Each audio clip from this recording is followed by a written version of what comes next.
Hello, friends. Did you know nearly 80% of those who watch my videos aren't subscribed? If you enjoy these stories, please hit that subscribe button and leave a like. It really helps. Thank you for being here. By the way, where are you watching from?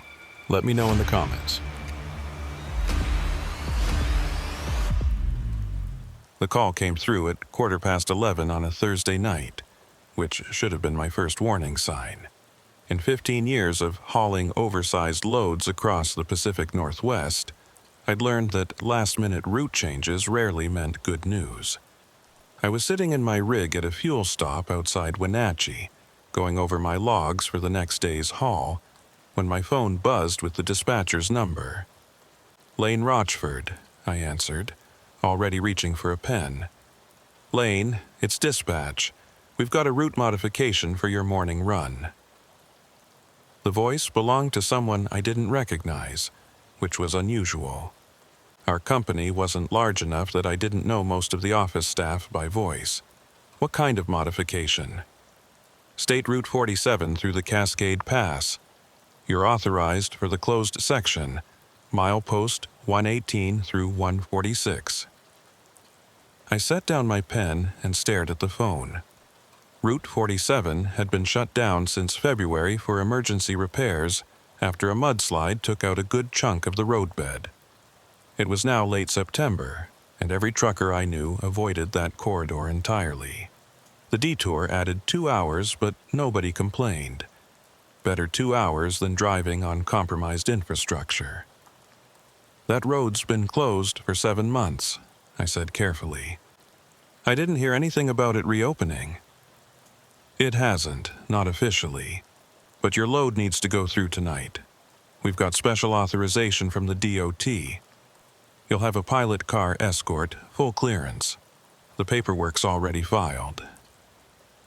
Something about this felt wrong in a way I couldn't immediately articulate. The load itself wasn't unusual. I was hauling prefabricated bridge components, heavy steel sections that required oversized permits, and careful route planning. The destination was a construction site up near the Canadian border. Standard industrial freight, nothing exotic or time-sensitive enough to justify using a closed highway. "Why the rush?" I asked. "This delivery isn't scheduled until Monday. We've got 3 days." There was a pause on the other end, long enough that I thought the connection had dropped. "Lane, the authorization is only good for tonight. If we don't move it now, we lose the window and the whole project gets delayed by weeks. The client's already threatening penalties. I need to know if you're taking this run or if I need to find another driver." The implied threat was clear enough.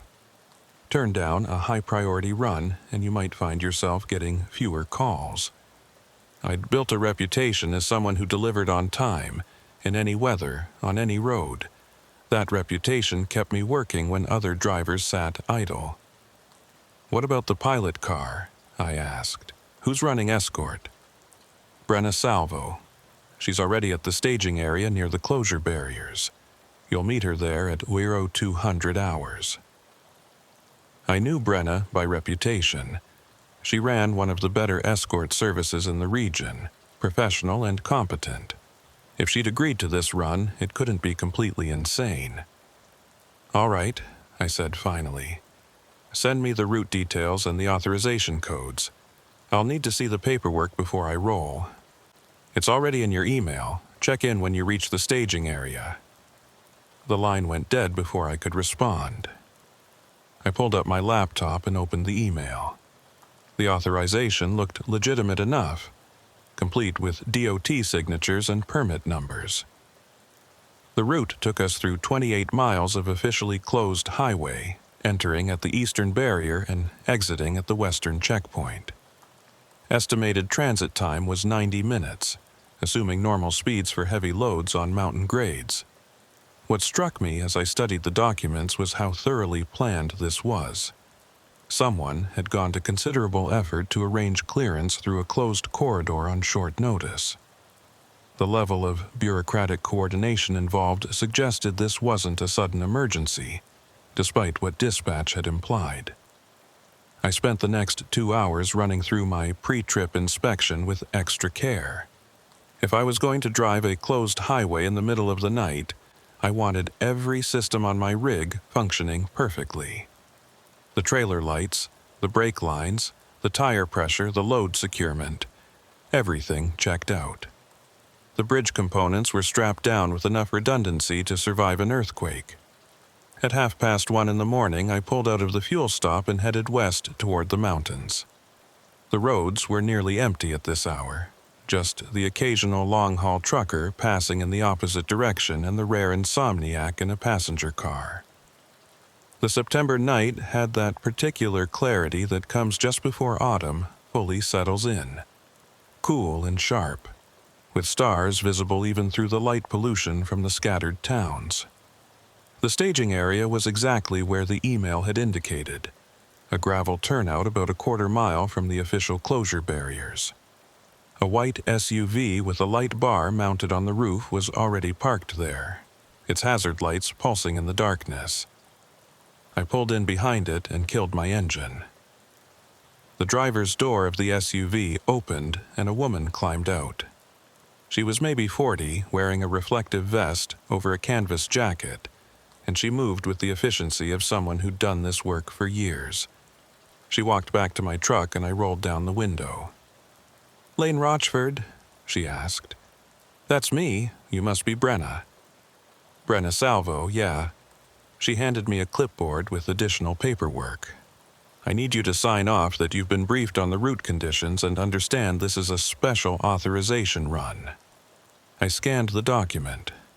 It was mostly liability waivers and acknowledgement of the non-standard nature of the haul. I signed where indicated and handed it back. "Have you driven this route before?" I asked. "Before the closure, I mean." "Twice. Both times in daylight with normal traffic. This'll be my first time through the closed section." She paused, looking up at the dark mountains ahead. "DOT says the road's structurally sound. They just haven't finished the final resurfacing work. Why close it at all if it's sound?" She shrugged. "Bureaucracy, probably. Easier to close the whole section while they finish the project than deal with traffic control and reduced speeds." It made sense, in a tedious governmental sort of way, but I still couldn't shake the feeling that something about this run was off. "You get these kinds of jobs often?" I asked. "Middle of the night runs on closed roads." "First time," Brenna admitted. "But the money's good and the paperwork checks out. Sometimes weird is just weird, you know? Not everything has to make sense." She had a point. I'd hauled enough unusual loads on enough odd schedules to know that logistics sometimes created strange situations. This might just be one of those bureaucratic accidents where the only way to resolve a scheduling conflict was to authorize something technically legal but practically bizarre. "All right," I said. "What's the protocol?" "I lead, you follow at a 100-yard interval. We maintain radio contact on channel 12. There are 2 checkpoints along the route where we'll stop for visual confirmation that we're ASA authorized. The barriers are manned even though the road's closed." "Who's manning them at 2 in the morning?" "DOT contract workers, according to the briefing. They're expecting us." Brenna returned to her SUV and I watched as she approached the first barrier. It was a standard highway closure setup. Concrete barriers arranged to block both lanes with a narrow gap on the shoulder that could be opened for authorized vehicles. As I watched, a figure in a reflective vest emerged from a small trailer parked beside the barriers. There was a brief conversation, some paperwork exchanged, and then the worker moved one of the barriers aside. Brenna's SUV rolled through the gap and I followed, keeping the prescribed distance. In my mirrors, I watched the worker replace the barrier behind us. Just like that, we were on a road that officially didn't exist for civilian traffic. The highway looked normal enough in my headlights. The pavement was smooth, recently resurfaced from what I could see. The center line and edge markings were fresh and bright. If this was an unfinished construction zone, it showed no obvious signs of incompletion. We climbed steadily into the mountains, following the curves that I vaguely remembered from years past when this had been an active route. The grade wasn't severe, maybe 6% at the steepest sections, easily manageable with my load. Brenna's SUV maintained a steady pace ahead, its taillights a constant reference point in the darkness. At mile marker 122, my CB radio crackled to life. "How's it looking back there?" Brenna's voice came through clearly. I keyed the mic. "Smooth so far. Road surface is better than half the highways I drive regularly." "Yeah, I'm not sure what they've been doing for 7 months, but it wasn't repairing the pavement. This is pristine." We continued in silence for another few miles. The night pressed in around us, thick and complete in the way it only gets in the mountains when you're far from any town. My headlights carved a tunnel through the darkness, illuminating the white lines and the occasional reflector post. But beyond that immediate circle of light, there was nothing. No other vehicles, no lights from distant buildings, nothing but the black shapes of trees and the darker mass of the mountains rising on either side. At mile marker 127, I noticed something that made me frown. A green highway sign indicating a rest area in 2 miles. I didn't remember a rest area on this stretch of Route 47, and my maps didn't show one. I made a mental note to ask Brenna about it at the next checkpoint. 2 miles later, the promised rest area appeared on the right. It was a standard layout. A small parking loop, some picnic tables, and a concrete building that probably housed restrooms. What was strange was that the facility looked maintained. The parking lot was clear of debris, the grass was cut, and there was even a security light illuminating the entrance. Brenna's SUV continued past without slowing, so I did the same. But the image stuck with me. A maintained rest area on a closed highway that had supposedly been out of service for 7 months. The CB crackled again. "Did you see that rest area?" Brenna asked. I saw it, wasn't expecting it. Neither was I. It's not on my route maps. We drove another 5 minutes before Brenna spoke again. "Lane, I'm going to ask you something, and I want you to think carefully before you answer." "All right. Does any of this feel normal to you?" I considered my response. The question itself was significant.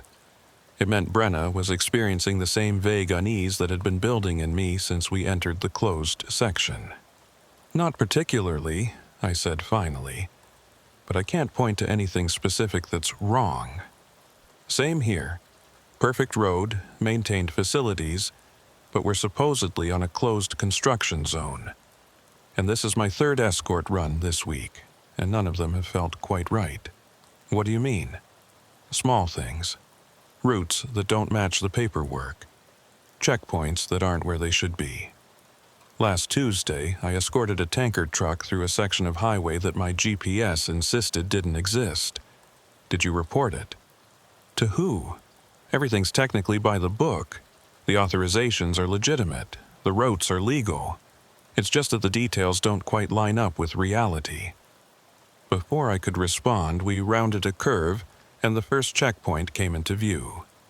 This one was more elaborate than the entrance barrier, with portable lighting towers illuminating a wider section of road and multiple vehicles parked on the shoulder. As we approached, I could make out at least 3 figures in reflective clothing. Brenna's SUV slowed and pulled to a stop at the checkpoint.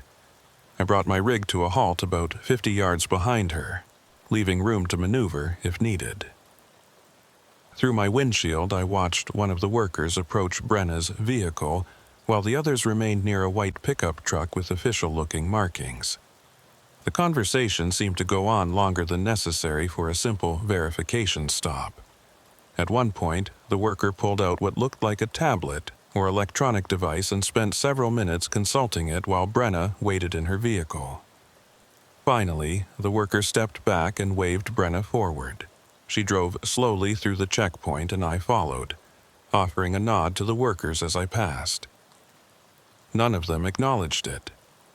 They simply watched my truck roll by with an intensity that felt less like professional attention and more like active scrutiny.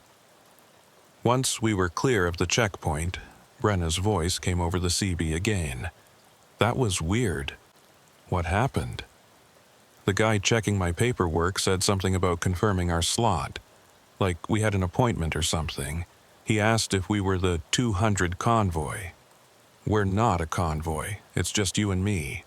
That's what I told him. He just smiled and said, "For now," and waved me through. A chill ran down my back that had nothing to do with the mountain air. I glanced at my mirrors, half expecting to see headlights following us, but there was nothing behind me except darkness and the fading glow of the checkpoint lights. We continued climbing deeper into the mountains. The road curved more frequently now, following the contours of the terrain as it wound through a narrow valley. The trees closed in on both sides, their branches forming a canopy that blocked out even the starlight. At mile marker 133, something caught my attention. A small white sign at the side of the road, the kind used to mark distances or junctions, but this one displayed only a single word in black letters: keep. I frowned at it as it disappeared behind me. The word meant nothing in the context of a highway marker. It wasn't a town name, wasn't a warning, wasn't a distance indicator, just a single word on a sign that had no business existing. 3 minutes later, another identical sign appeared. Keep. I keyed the CB. Brenna, are you seeing these signs? The ones that just say keep? Yeah, I'm seeing them. They're not on my route notes. What do you think they mean? No idea. Could be some kind of internal code for the construction crews. But even as she said it, I could hear the uncertainty in her voice. These weren't construction markers. They were too uniform, too deliberately placed. We encountered 3 more of the signs over the next 2 miles, always on the right side of the road, always displaying the same single word. The repetition felt deliberate, almost insistent. Then, at mile marker 138, the pattern changed. The next sign read, right. I felt my hands tighten on the steering wheel. Keep right was a common enough traffic instruction, but split across multiple signs and spaced miles apart, it took on an ominous quality. Okay, that's officially creepy, Brenna said over the radio. Lane, I'm not sure we should... Her transmission cut off mid-sentence, replaced by a burst of static. I tried to respond but got only dead air. I watched her SUV ahead, expecting it to slow or signal some problem, but it maintained its steady pace. I reached for my CB mic again. Brenna, if you can hear me, tap your brakes twice. No response. Her brake lights didn't flicker. I tried my cell phone, but there was no signal this deep in the mountains. The radio was our only link, and it had apparently failed. For the next 10 minutes, I followed Brenna's SUV in silence, watching for any sign that she was experiencing communication problems on her end. But her vehicle continued its steady progress, taking the curves with practiced ease, maintaining the prescribed interval between us. At mile marker 142, I spotted something that made my breath catch. Another vehicle ahead of Brenna. A semi-truck, its taillights barely visible in the distance, following the same route we were on. That shouldn't have been possible. We were supposedly the only authorized convoy on this closed highway. But there was definitely another truck ahead of us, and from what I could see, it was hauling a similar oversized load. I tried the CB again. Still nothing but static. The second checkpoint appeared without warning, a sudden pool of light around a sharp curve.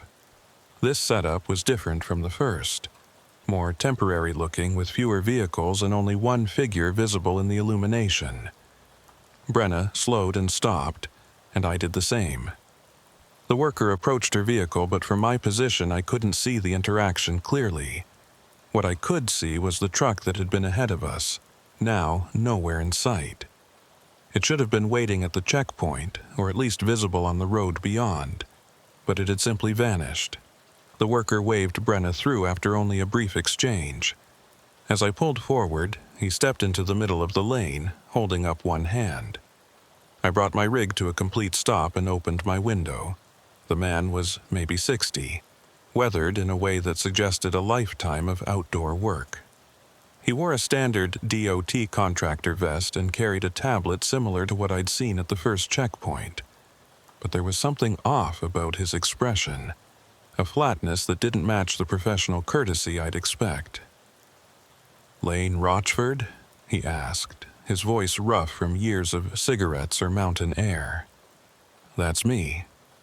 He consulted his tablet, scrolling through something I couldn't see. "You're running late." I glanced at my dash clock.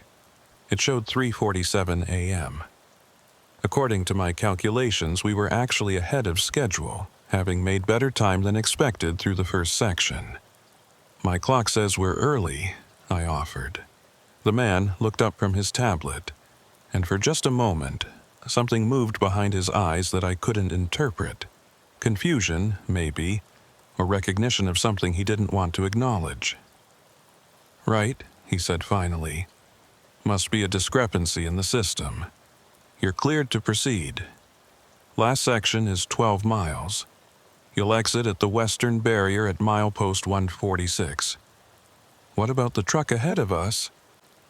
His expression didn't change. What truck?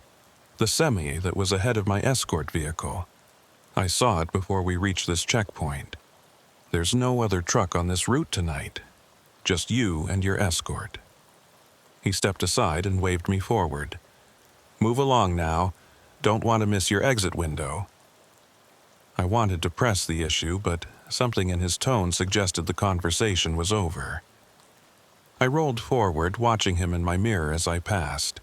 He stood in the middle of the road, tablet held loosely at his side, watching my truck disappear around the curve. Brenna's SUV was waiting just beyond the checkpoint. As soon as I caught up to her, the CB crackled back to life. "Lane, can you hear me? I've got you now. What happened back there?" "I don't know. The radio just died for a while." "Did you see that other truck?" So she had seen it too. That was simultaneously comforting and disturbing. "I saw it," I confirmed. The checkpoint worker claimed there was no other vehicle on this route. He told me the same thing. "Lane, I think we need to just get through this last section and get off this highway. Something's not adding up." I couldn't have agreed more. The final 12 miles felt longer than the entire previous section. The road continued to climb, the curves becoming tighter and more frequent. The forest pressed in close on both sides, and in my headlights I occasionally caught glimpses of reflective eyes watching from the tree line. Deer or elk, probably, but in my current state of mind, they felt like sentinels marking our passage. At mile marker 144, my CB crackled with something that wasn't Brenna's voice. It was barely audible under layers of static, but I could just make out a single word, repeated 3 times. "Right, right, right." Then silence. "Did you hear that?" I asked over the radio. "Hear what?" "Someone else on this channel, saying right. Lane, there's nobody else out here. We've been through this." But I knew what I'd heard, and I was increasingly certain that Brenna was wrong.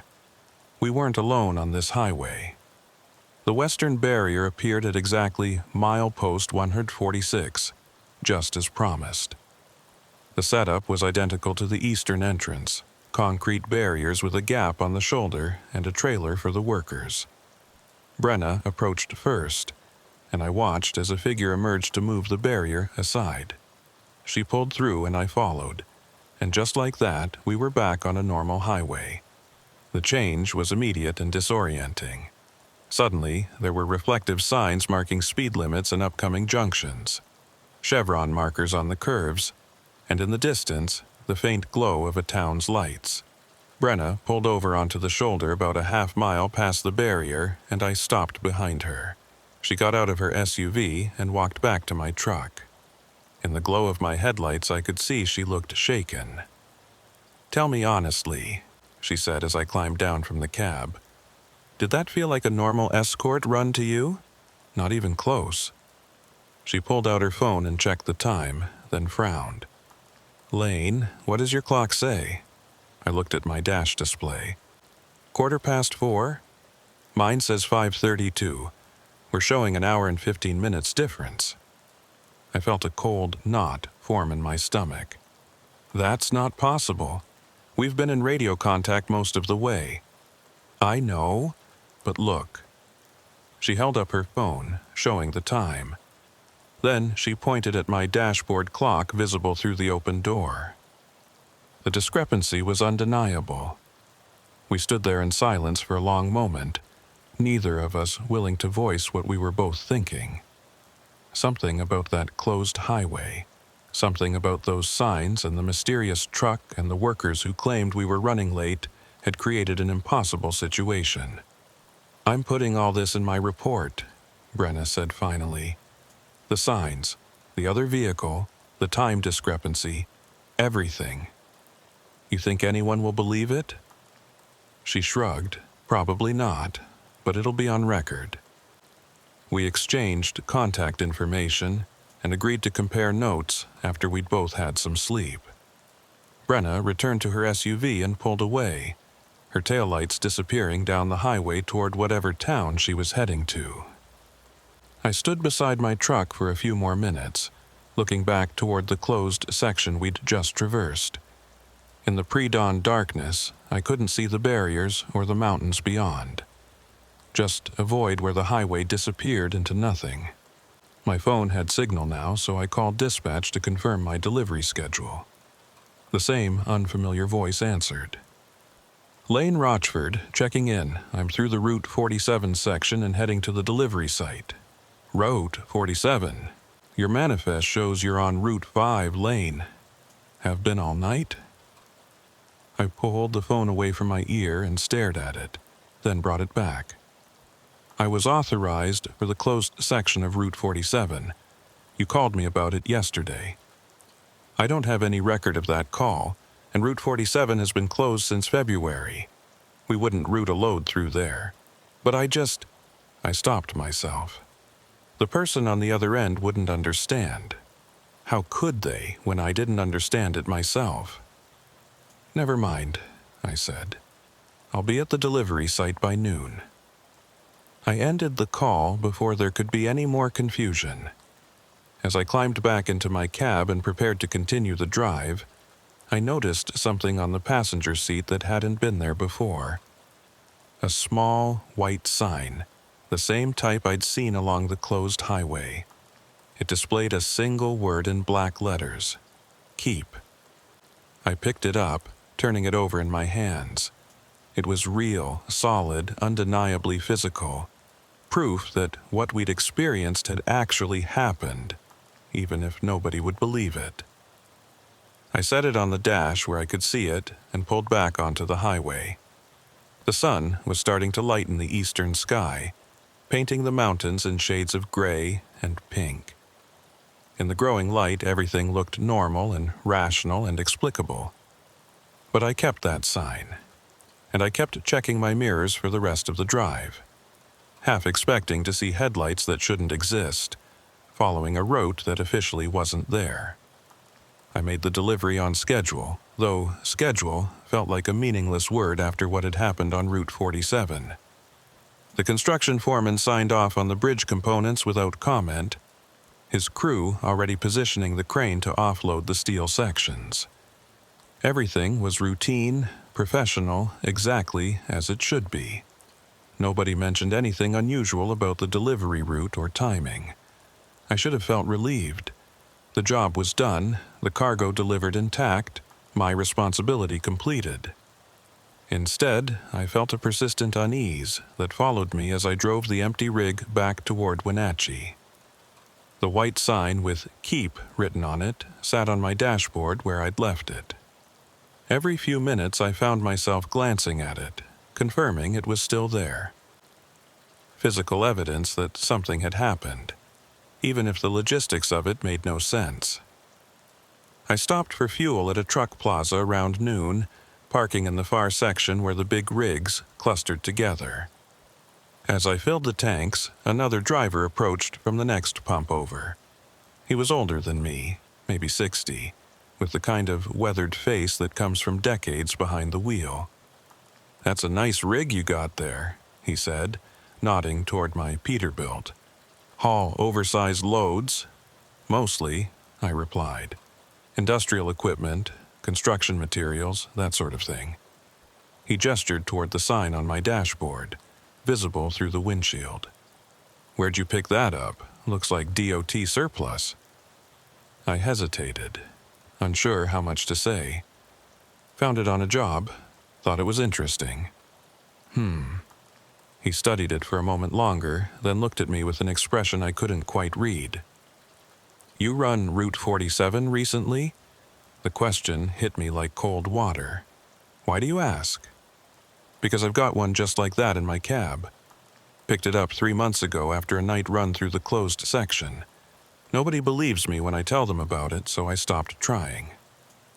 I felt my pulse quicken. "You ran the closed section? With authorization?" "That's what they told me. Special permit, pilot car escort, the whole setup. Road was perfect, no sign of any construction. But there were those signs, 'Keep right,' scattered all along the route." He paused, watching my reaction. "And a truck ahead of us that shouldn't have been there." "Did your escort see it too?" "She did. Woman named Brenna something. Professional operator, not the type to spook easily, but she was rattled by the end of it. Brenna had run this route before. Multiple times, she'd said, and she'd experienced the same anomalies each time." "What happened after?" I asked. "Did you report it?" The old driver shook his head. "Tried to. Dispatch had no record of authorizing the route. The DOT claimed they hadn't issued any special permits for that section. According to the official paperwork, I spent that night on Route 5, same as always." He tapped the fuel pump as it clicked off. "But I know what I saw, and I know what that road felt like. Wrong, somehow, like driving through a place that was only pretending to be a highway." He finished fueling and nodded a farewell before returning to his truck. I watched him drive away, then looked again at the sign on my dashboard. How many other drivers had been through that closed section? How many had their own unexplainable experiences that existed in the gap between what happened and what could be proven? I finished fueling and went inside to grab food and use the facilities. The truck plaza had the usual amenities: a diner, a small convenience store, showers, and a driver's lounge with worn furniture and a television playing the news on low volume. 3 other drivers occupied the lounge, nursing coffee and killing time between runs. I recognized one of them vaguely, probably had seen him at other stops along my regular routes. As I poured myself coffee from the communal pot, their conversation drifted over. "Heard they're opening Route 47 again next month," one was saying. "About time. That detour adds 2 hours. "They won't open it," another replied. "My brother works for the state transportation department. Says there's some kind of dispute about the repairs, environmental concerns or something. So why run convoys through it at night? I've heard at least 4 drivers mention getting called for special authorization runs in the past 6 months." I turned toward them, coffee cup in hand. "You know, drivers who've been through the closed section." The 3 men looked at me with varying degrees of interest. The one who'd mentioned the convoys nodded. "Sure, it's becoming a regular thing, apparently. Last-minute calls, night runs, pilot car escorts. Always the same setup." "What else did they say about it?" He shrugged. "Not much. Most guys don't want to talk about it." But I get the sense something about those runs bothers people. Little things that don't add up. Like what? Time discrepancies. Signs that shouldn't be there. The feeling that you're not alone on the road even when you should be. He studied me over the rim of his coffee cup. You run it recently? Last night. And? I hesitated, then decided there was no point in hiding it from people who already understood. Everything you just described. Plus a truck ahead of us that the checkpoint workers claimed didn't exist. One of the other drivers, who'd been silent until now, spoke up. Did your escort lose radio contact for a while? Yeah, about 10 minutes of dead air, then it just came back. Same thing happened to a friend of mine. He said it was like the road didn't want them talking to each other, wanted them isolated. The driver set down his coffee and stood. My advice? Don't take another run through there if they offer it. Whatever's happening on that closed highway, it's not right. He left the lounge, and the conversation moved on to other topics. I drank my coffee in silence, thinking about everything I'd heard. A pattern was emerging, and it was deeply unsettling. This wasn't an isolated incident. Drivers had been experiencing the same phenomena on Route 47 for months, maybe longer. And yet officially, none of it was happening. The road was closed, the permits didn't exist, the experiences couldn't be verified. I pulled out my phone and tried calling Brenna. It rang 4 times before going to voicemail. I left a message asking her to call me back, then headed out to my truck. The afternoon was clear and bright, the earlier strangeness feeling distant and almost dreamlike. I had another load to pick up in 2 days, a straightforward haul that would take me down to California and back. Normal work, normal routes, normal schedules. But first, I needed to understand what had happened on Route 47. I drove to the local library in Wenatchee and used their public computers to search for information about the highway closure. The official DOT website confirmed what I already knew. Route 47 had been closed since February following a mudslide that had damaged the roadbed in multiple locations. Repairs were ongoing, with no confirmed reopening date. I dug deeper, searching for news articles or public records about the closure. What I found was surprisingly sparse. A few brief mentions in local newspapers about the initial mudslide, some complaints from businesses about the detour adding costs to their logistics, and then nothing. For a major highway closure that had lasted 7 months, there was remarkably little public discussion. On a hunch, I searched for accidents or incidents on Route 47 prior to the closure. That yielded more results. Over the previous 5 years, there had been an unusual number of single-vehicle accidents on the closed section. Trucks leaving the roadway, sometimes fatally. The reports were always similar. Experienced drivers, good weather conditions, no obvious cause for the loss of control. One article from 3 years ago caught my attention. A driver named Marcus Holt had survived after his rig went off the road at mile marker 136. In his statement to police, he claimed he'd been following another truck that suddenly disappeared, causing him to brake hard and lose control on a curve. Investigators found no evidence of a second vehicle. Mile marker 136. Right in the middle of the section we'd driven through last night. I spent another hour searching but found nothing else useful. Whatever was happening on Route 47, it either wasn't being reported or was being actively suppressed. Neither possibility was comforting. By the time I left the library, the sun was setting. I drove to a truck stop on the outskirts of town and parked for the night, intending to catch up on sleep before my next run. But sleep proved elusive.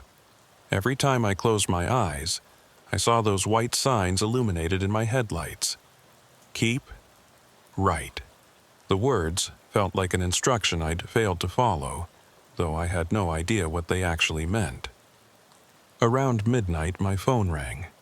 Brenna's name appeared on the screen. Lane, sorry I didn't call back earlier. I've been dealing with some confusion at the office. What kind of confusion? The kind where my route logs for last night don't match the actual route I drove.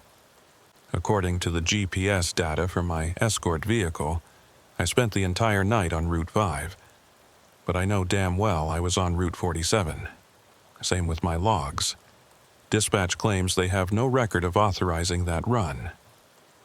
Brenna was quiet for a moment. Lane, I need to tell you something. This wasn't my first time through that section.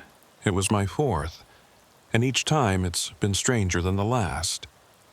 The old driver at the fuel stop said the same thing. Said you'd escorted him through there months ago. Probably did. I've lost track of how many of these runs I've done. They all blur together after a while. But there's a pattern to them. They always happen at night. They're always last-minute authorizations, and they always involve loads that need to go through that specific section, even though the detour would work just fine. So someone's deliberately routing trucks through a closed highway. Why? I don't know, but I've been keeping notes. Small details that don't fit. Like those signs we saw, they're not there during the day. I sat up straighter in my bunk. You've driven through there during daylight? Once, about a month ago. I got curious after a particularly weird night run, so I drove through the section the next day just to see what it looked like. The barriers were in place at both ends, but I hiked around them. The road looked normal, well-maintained, recently paved, but there were no signs except the standard mile markers and curve warnings. Those keep and right signs only appear at night. That's impossible. I know, but I saw what I saw. Or rather, I didn't see them during the day. I thought about the sign sitting on my dashboard. Brenna, I have one of those signs. A physical sign that says keep. I found it in my cab after the run. You're kidding. I'm looking at it right now. It's real, solid. I didn't imagine it. Lane, I think we need to talk to someone about this. Someone with authority to actually investigate what's happening. Who? We can't prove any of it. Our logs say we were somewhere else. The authorization paperwork apparently doesn't exist. All we have are stories that sound crazy. Then we find other drivers who've been through there. Get enough testimonies and someone will have to take it seriously. It was a reasonable plan, but something about it felt wrong. The more I thought about those night runs, the more convinced I became that someone didn't want them investigated. The missing records, the GPS discrepancies, the carefully orchestrated timing.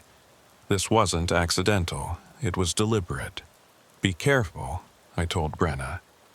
If this is intentional, if someone's running some kind of operation using that closed highway, they're not going to appreciate people asking questions.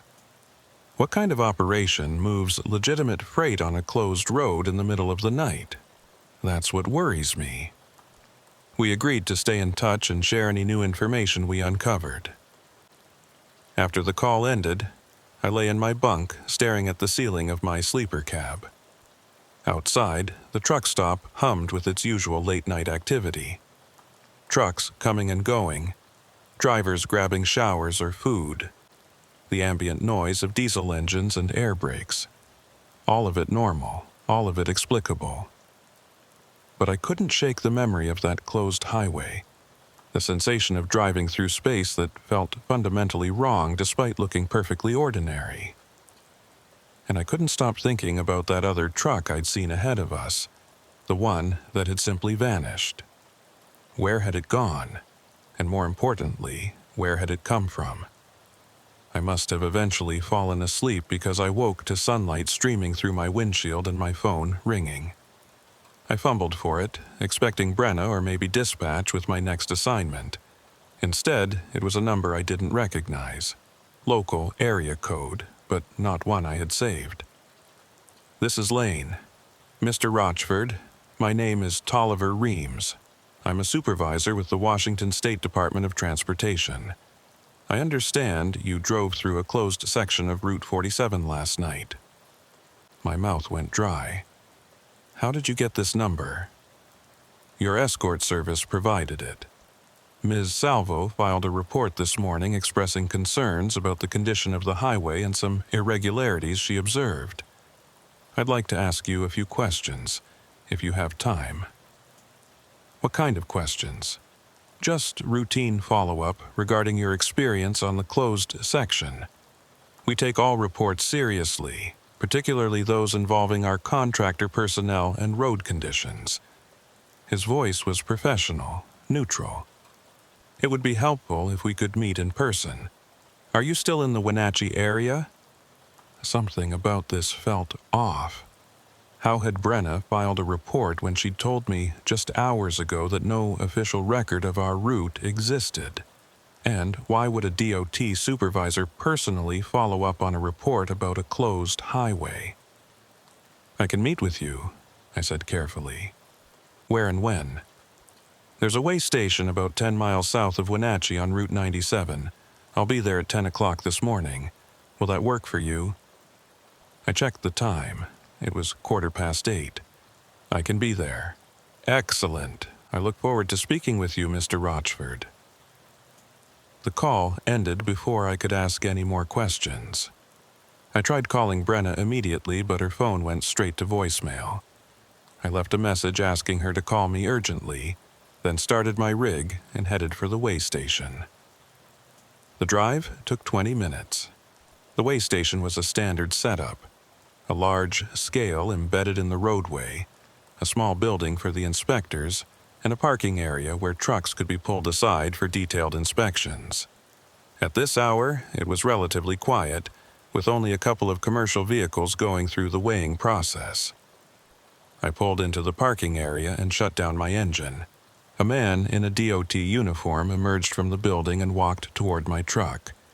He was tall and thin, maybe 50, with the kind of posture that suggested military background.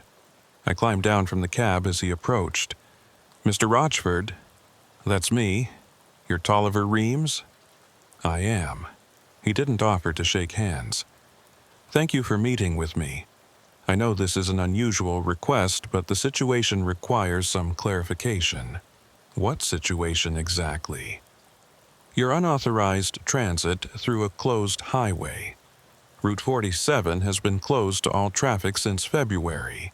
Yet, according to GPS data from your vehicle's onboard tracking system, you spent approximately 3 hours on that route last night. I had authorization, a pilot car escort, proper permits, the whole thing. I'm sure that's what you were told. Unfortunately, no such authorization was issued by our department. The permits you were shown were falsified." I felt anger rising. I'm not in the habit of driving on closed highways without proper clearance. If the permits were fake, that's not my fault. Someone at my company arranged the authorization. We've spoken with your dispatcher. They have no record of arranging any such route. Reams pulled out a tablet and consulted it. "In fact, according to your company's records, you spent last night on Route 5 transporting bridge components to a construction site near Bellingham, which you did successfully. The delivery was signed for at 9:30 this morning." "That's impossible. I made that delivery hours ago before noon yesterday." Reams studied me with an expression that might have been sympathy or might have been something else. "Mr. Rochford, I'm going to ask you a direct question, and I need you to answer honestly. Have you been experiencing any unusual stress lately? Problems sleeping, perhaps? Gaps in memory? You think I imagined this?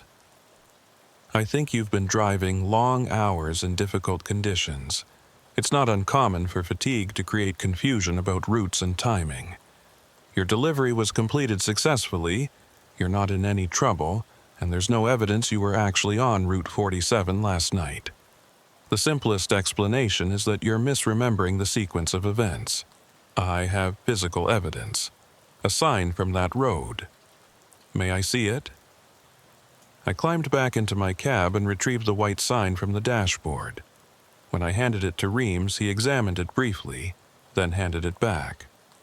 This is a standard DOT marker. They're used on active highways throughout the state.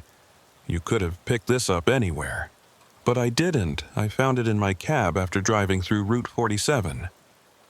Reams closed his tablet and fixed me with a steady gaze. Mr. Rochford, I'm going to give you some advice. Whatever you think happened last night, I suggest you let it go. The road was closed, you have a successful delivery on record, and there's no evidence of any irregularities. Continuing to pursue this will only raise questions about your fitness to maintain a commercial license.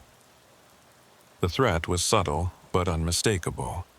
Stop asking questions or face professional consequences. What about Brenna Salvo? She filed a report. She experienced the same things I did. Ms. Salvo has been contacted and advised similarly. She's agreed to withdraw her report in light of the lack of corroborating evidence. Brenna had folded, or been pressured into folding. Reams offered something that might have been meant as a reassuring smile. Go home, Mr. Rochford. Get some rest.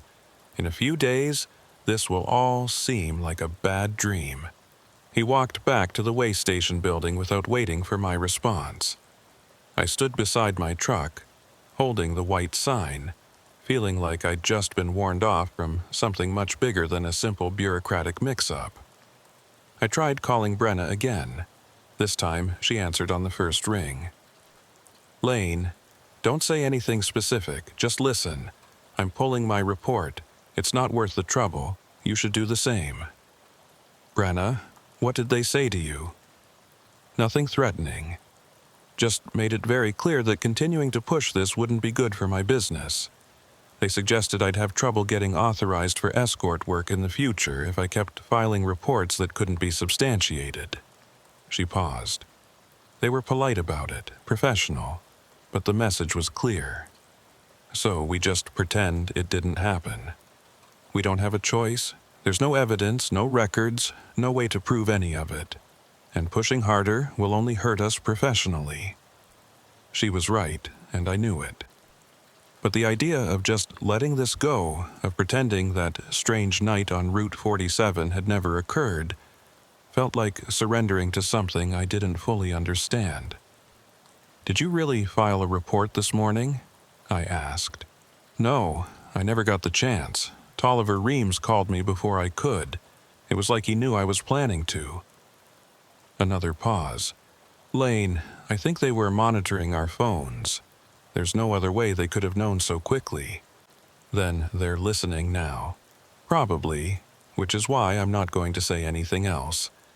Take care of yourself, Lane, and maybe find a different route for your next few hauls. She ended the call.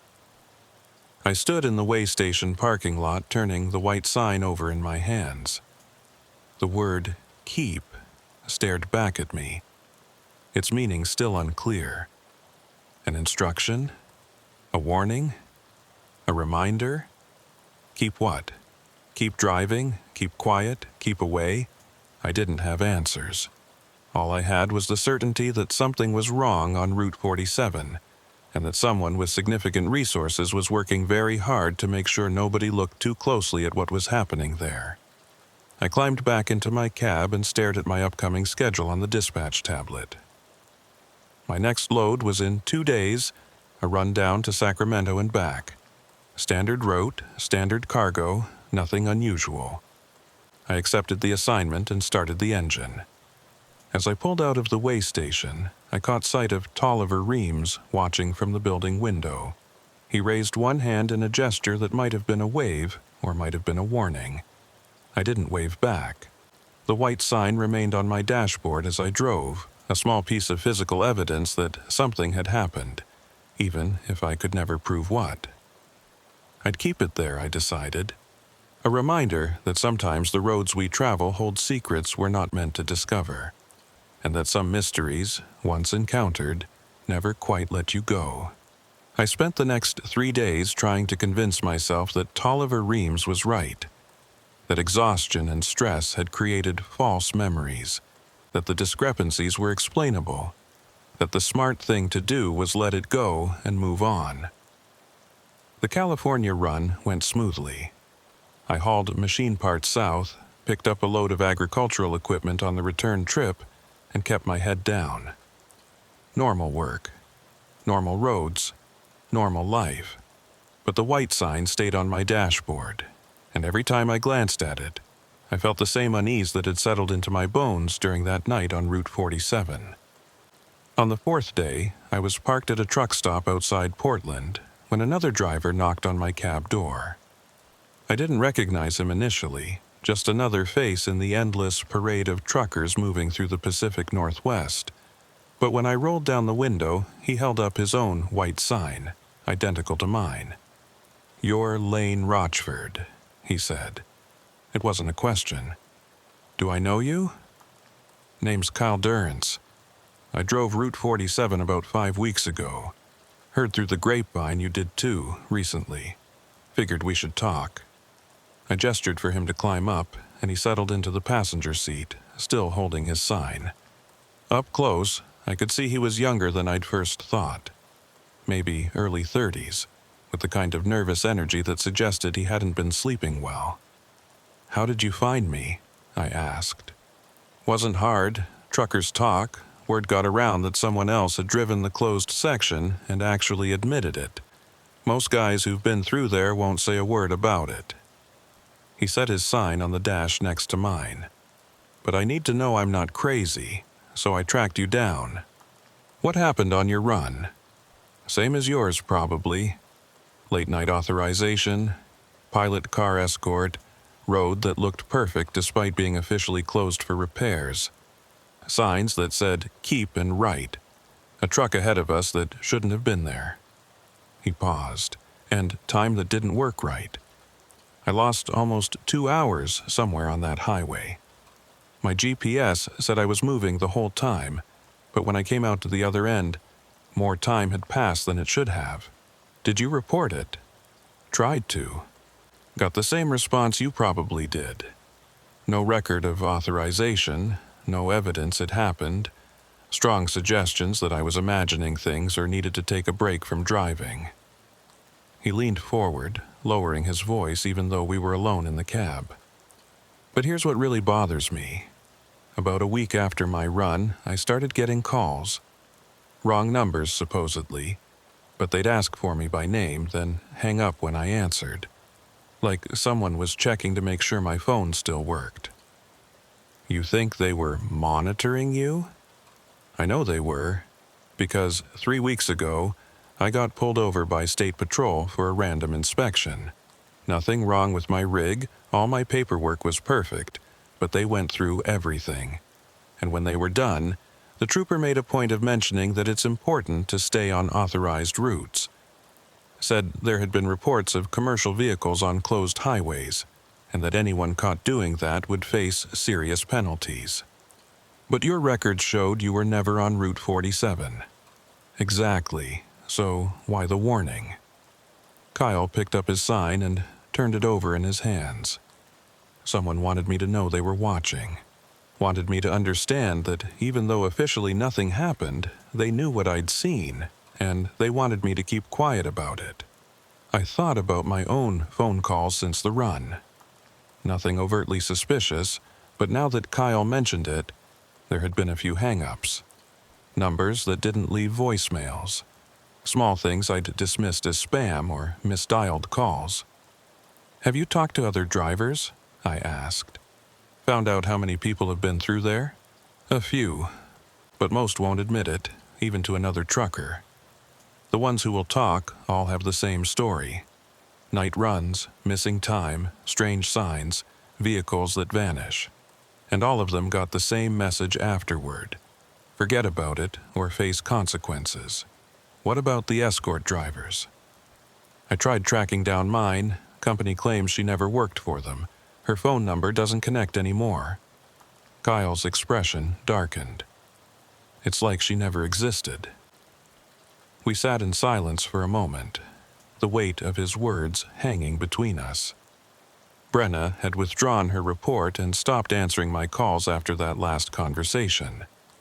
I'd assumed she was just being cautious, protecting her business. But what if it was more than that? There's something else, Kyle continued. I've been doing some research. Route 47 has been closed 4 times in the past 10 years. Different reasons each time. Mudslides, bridge repairs, road surface problems. But here's the thing. Each closure lasted between 6 and 9 months. And during every closure, there are truckers who claim they were authorized to drive through at night. How many closures are we talking about? 4 that I can confirm. February 2015 to August 2015, November 2016 to June 2017, March 2019 to October 2019, and now this one, starting February of this year. He pulled out his phone and showed me a document he'd compiled. I've talked to at least 2 drivers from each previous closure. They all experienced the same things we did. I studied the timeline. The pattern was undeniable. Roughly every 2 to 3 years, Route 47 would close for an extended period, and during those closures, unauthorized night convoys would run through the supposedly impassable section. Why? I asked. What's the purpose? That's what I've been trying to figure out. The loads are legitimate. The deliveries actually happen. But there's something about that specific route during those specific time frames that requires trucks to move through at night on a closed highway. Could it be some kind of smuggling operation? Maybe. But we're hauling normal freight. I've checked my manifests against what was actually delivered. Nothing missing, nothing added. Whatever's happening, it doesn't seem to involve the cargo itself. I thought about that for a moment. If it wasn't about the cargo, what was it about? The trucks? The drivers? The road itself? Have any of the drivers from previous closures experienced anything after their runs? I asked. Long-term effects? Kyle's expression turned grim. 2 of them are dead. The words hit me like a physical blow. What? Marcus Holt, the driver who went off the road at mile marker 136, back in 2017. He survived the crash but died 6 months later. Single vehicle accident on a straight stretch of highway in broad daylight. Investigators couldn't explain why he left the road. And the other? Woman named Patricia Klein. She drove the route in 2019. Died last year in her sleep. Heart failure, according to the death certificate. She was 43, no previous heart problems, perfectly healthy. Kyle put his phone away. Could be coincidences. But 2 drivers who both experienced strange things on Route 47, both dead within a few years of their runs, that bothers me. It bothered me too, a lot. What are you planning to do with this information? I asked. I don't know yet. Part of me wants to take it to the media, make enough noise that someone has to investigate. But the other part knows that's probably a good way to end up like Marcus or Patricia. He met my eyes. I'm telling you because I think we need to stick together. Whatever's happening, the people behind it don't want it exposed. They've got enough resources to falsify records, pressure law enforcement, and make people disappear from databases. Going up against that alone is suicide. But going up against it together might just be slower suicide. Maybe. Or maybe if enough of us speak up, they can't silence all of us. I wanted to believe that. But I'd seen how quickly Brenna had been pressured into silence. How efficiently Tolliver Reams had made the official record contradict reality. These weren't amateurs running a small-time operation. This was organized, well-funded, and connected enough to manipulate state transportation records. Let me think about it, I told Kyle. I need to be careful. I've got a clean safety record and a good reputation. If I start making accusations I can't prove, I'll lose both. Fair enough. But don't think too long. The current closure of Route 47 is supposed to end in December. That's less than 3 months away. If we're going to figure this out, we need to do it while the pattern is still active. He gave me his contact information and climbed down from my cab. I watched him walk back to his own truck, another driver carrying the weight of an experience nobody would believe. That night, I couldn't sleep. I kept thinking about Marcus Holt and Patricia Klein, two drivers who'd seen what I'd seen and were now dead. The official explanations might be legitimate. Accidents happen. Heart failures occur. But the timing felt wrong.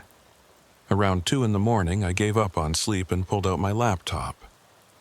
If Kyle could research the previous closures, so could I. I started with newspaper archives, searching for any mentions of Route 47 during the periods he'd identified. The results were sparse but telling. Each closure had been announced with minimal fanfare, usually buried in the back pages of local papers. The reasons given were always vague: emergency repairs, structural concerns, environmental mitigation. Nothing specific enough to verify or challenge. But in the online trucker forums, a different story emerged. During each closure period, there were scattered reports of drivers being contacted for special authorization runs through the closed section.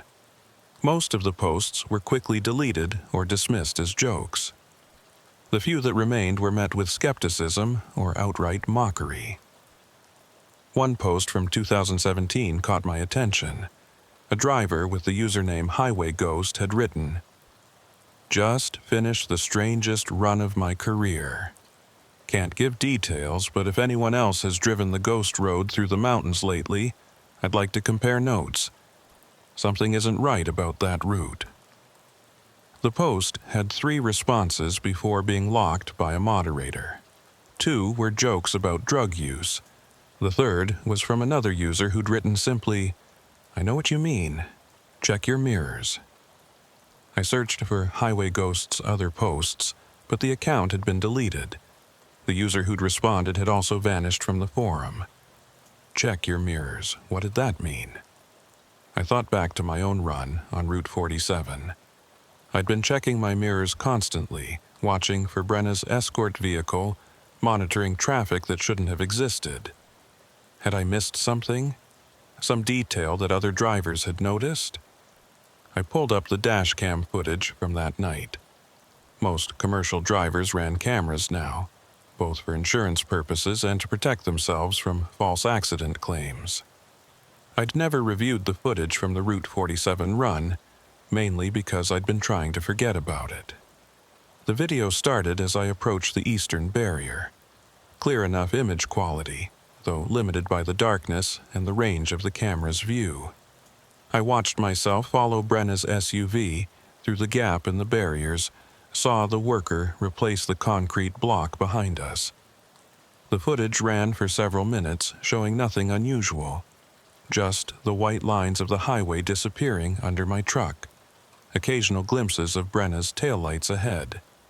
Then, at the timestamp corresponding to mile marker 124, something appeared in the upper left corner of the frame.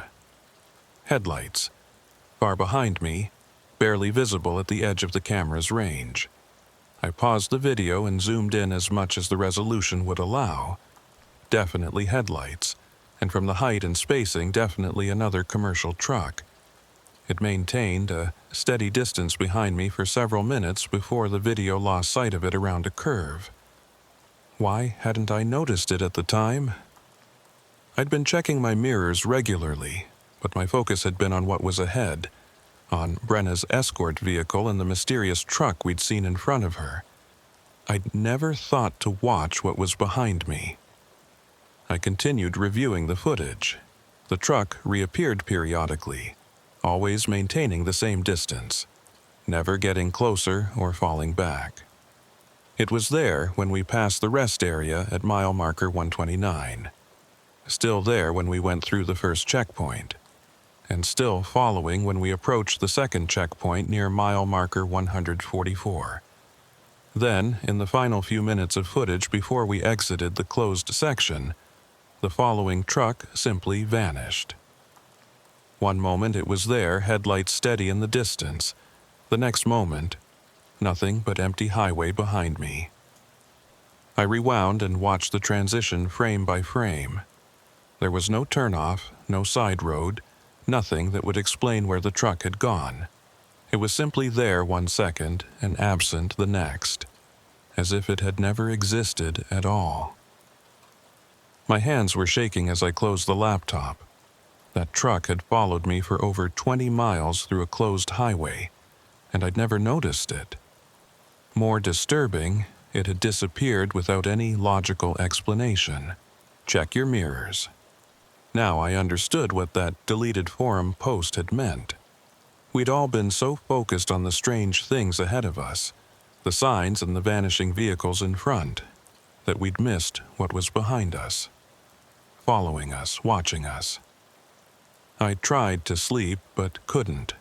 Every time I closed my eyes, I saw those headlights in my mirrors, maintaining their precise distance, never varying, never announcing their presence. At dawn, I called Kyle. He answered on the second ring, sounding as awake and stressed as I felt. "Did you keep your dashcam footage from your run?" I asked without preamble. "Yeah, why?" "Check your mirrors in the footage. Tell me if you see anything following you." There was a pause, then the sound of a laptop opening. Several minutes of silence followed. "Jesus Christ," Kyle breathed. "How did I not see this?" "Because we weren't looking for it."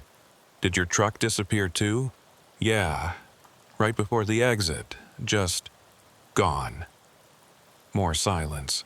"Lane, this changes things. This isn't just about weird signs and time discrepancies. Something was actively following us, monitoring our progress. Or hurting us." The word hung in the air between us. Hurting implied purpose.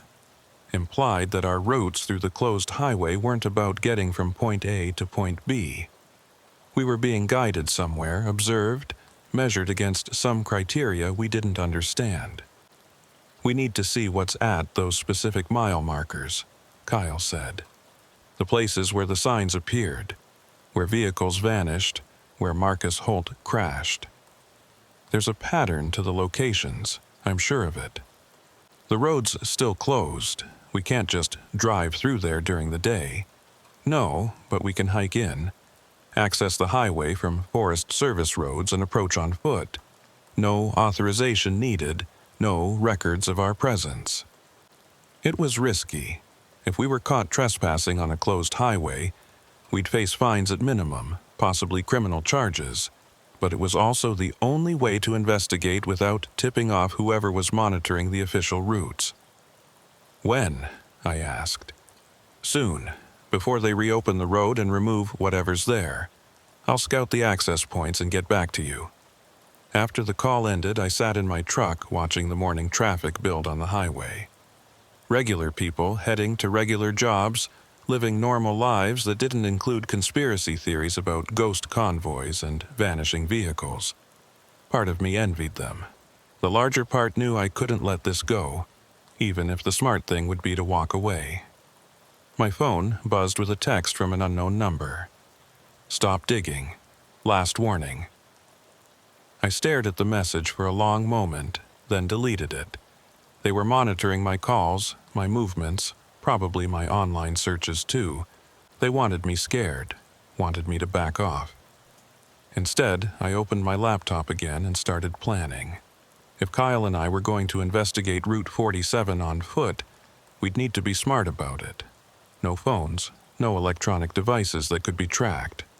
We'd need to approach from multiple angles, document everything we found, and have contingency plans if we were discovered. But most importantly, we'd need to answer the question that had been gnawing at me since that night. What was so important about Route 47 that someone would go to these lengths to control who drove it, when they drove it, and what they remembered afterward? I had a feeling the answer was waiting somewhere on that closed highway, hidden in plain sight like those white signs that only appeared in darkness. 3 days later, Kyle and I met at a trailhead 15 miles from the closed section of Route 47. We'd both taken precautions, leaving our phones in our trucks, telling no one where we were going, bringing cameras with no wireless capability. If someone was tracking us, they'd know we'd stopped here, but not where we went after. The hike took 2 hours through dense forest, following old logging roads that had been abandoned for decades.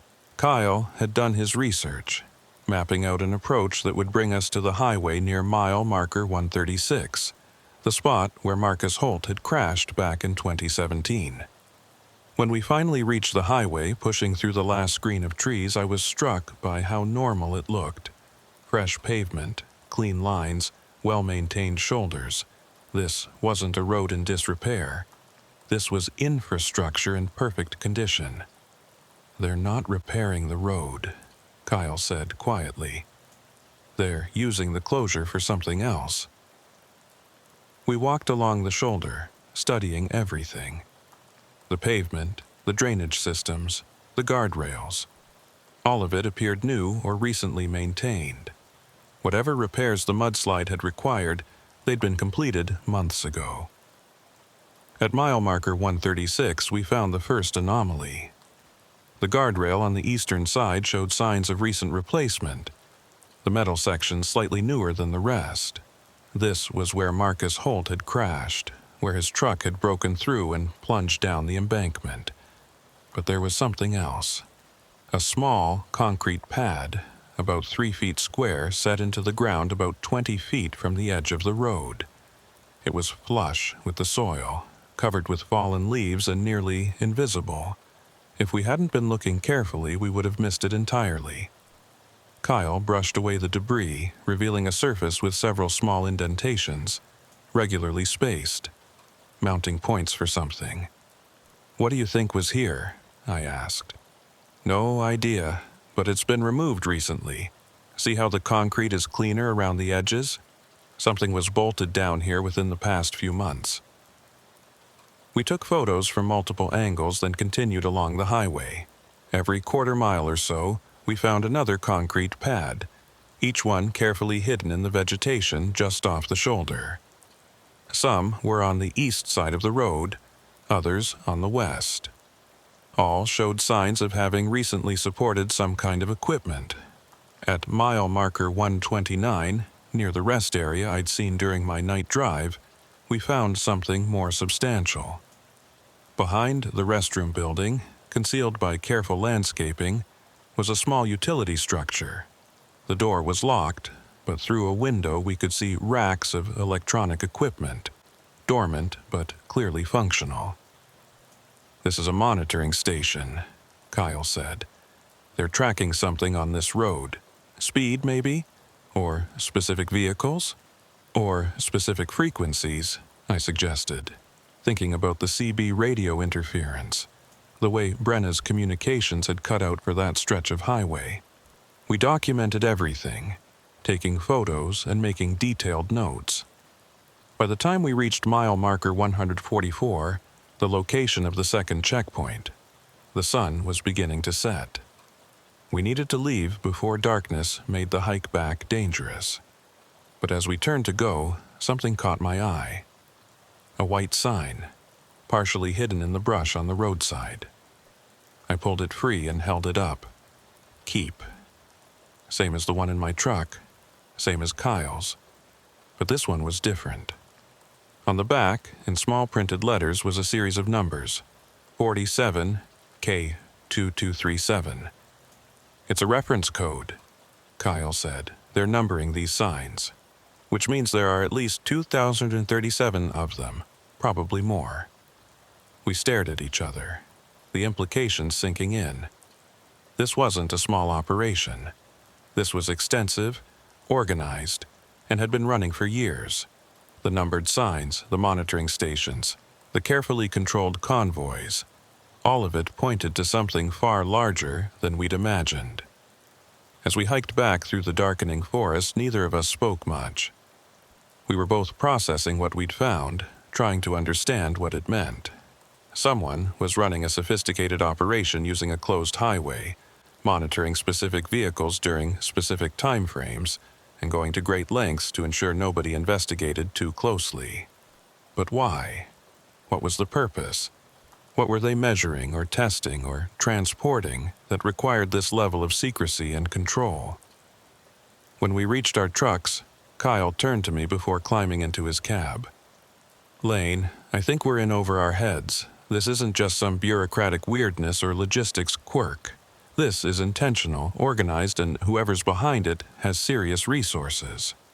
"I know. So what do we do?" I thought about Marcus Holt and Patricia Klein, about the deleted forum posts and the warnings to stop digging, about Brenna, who'd withdrawn her report and disappeared, about Tolliver Reams and his subtle threat about my commercial license. "We document everything," I said finally. "Make copies, store them in multiple places, and then we decide if we're brave enough or stupid enough to go public with it." Kyle nodded slowly. "And if we're not, then we live with knowing something's wrong, and we keep our heads down and hope they lose interest in us." Neither option felt good, but they were the only choices we had. I drove back to my usual routes, picking up loads and making deliveries, trying to maintain the appearance of normalcy. But the white sign stayed on my dashboard, and every time I checked my mirrors, I found myself looking for headlights that shouldn't be there.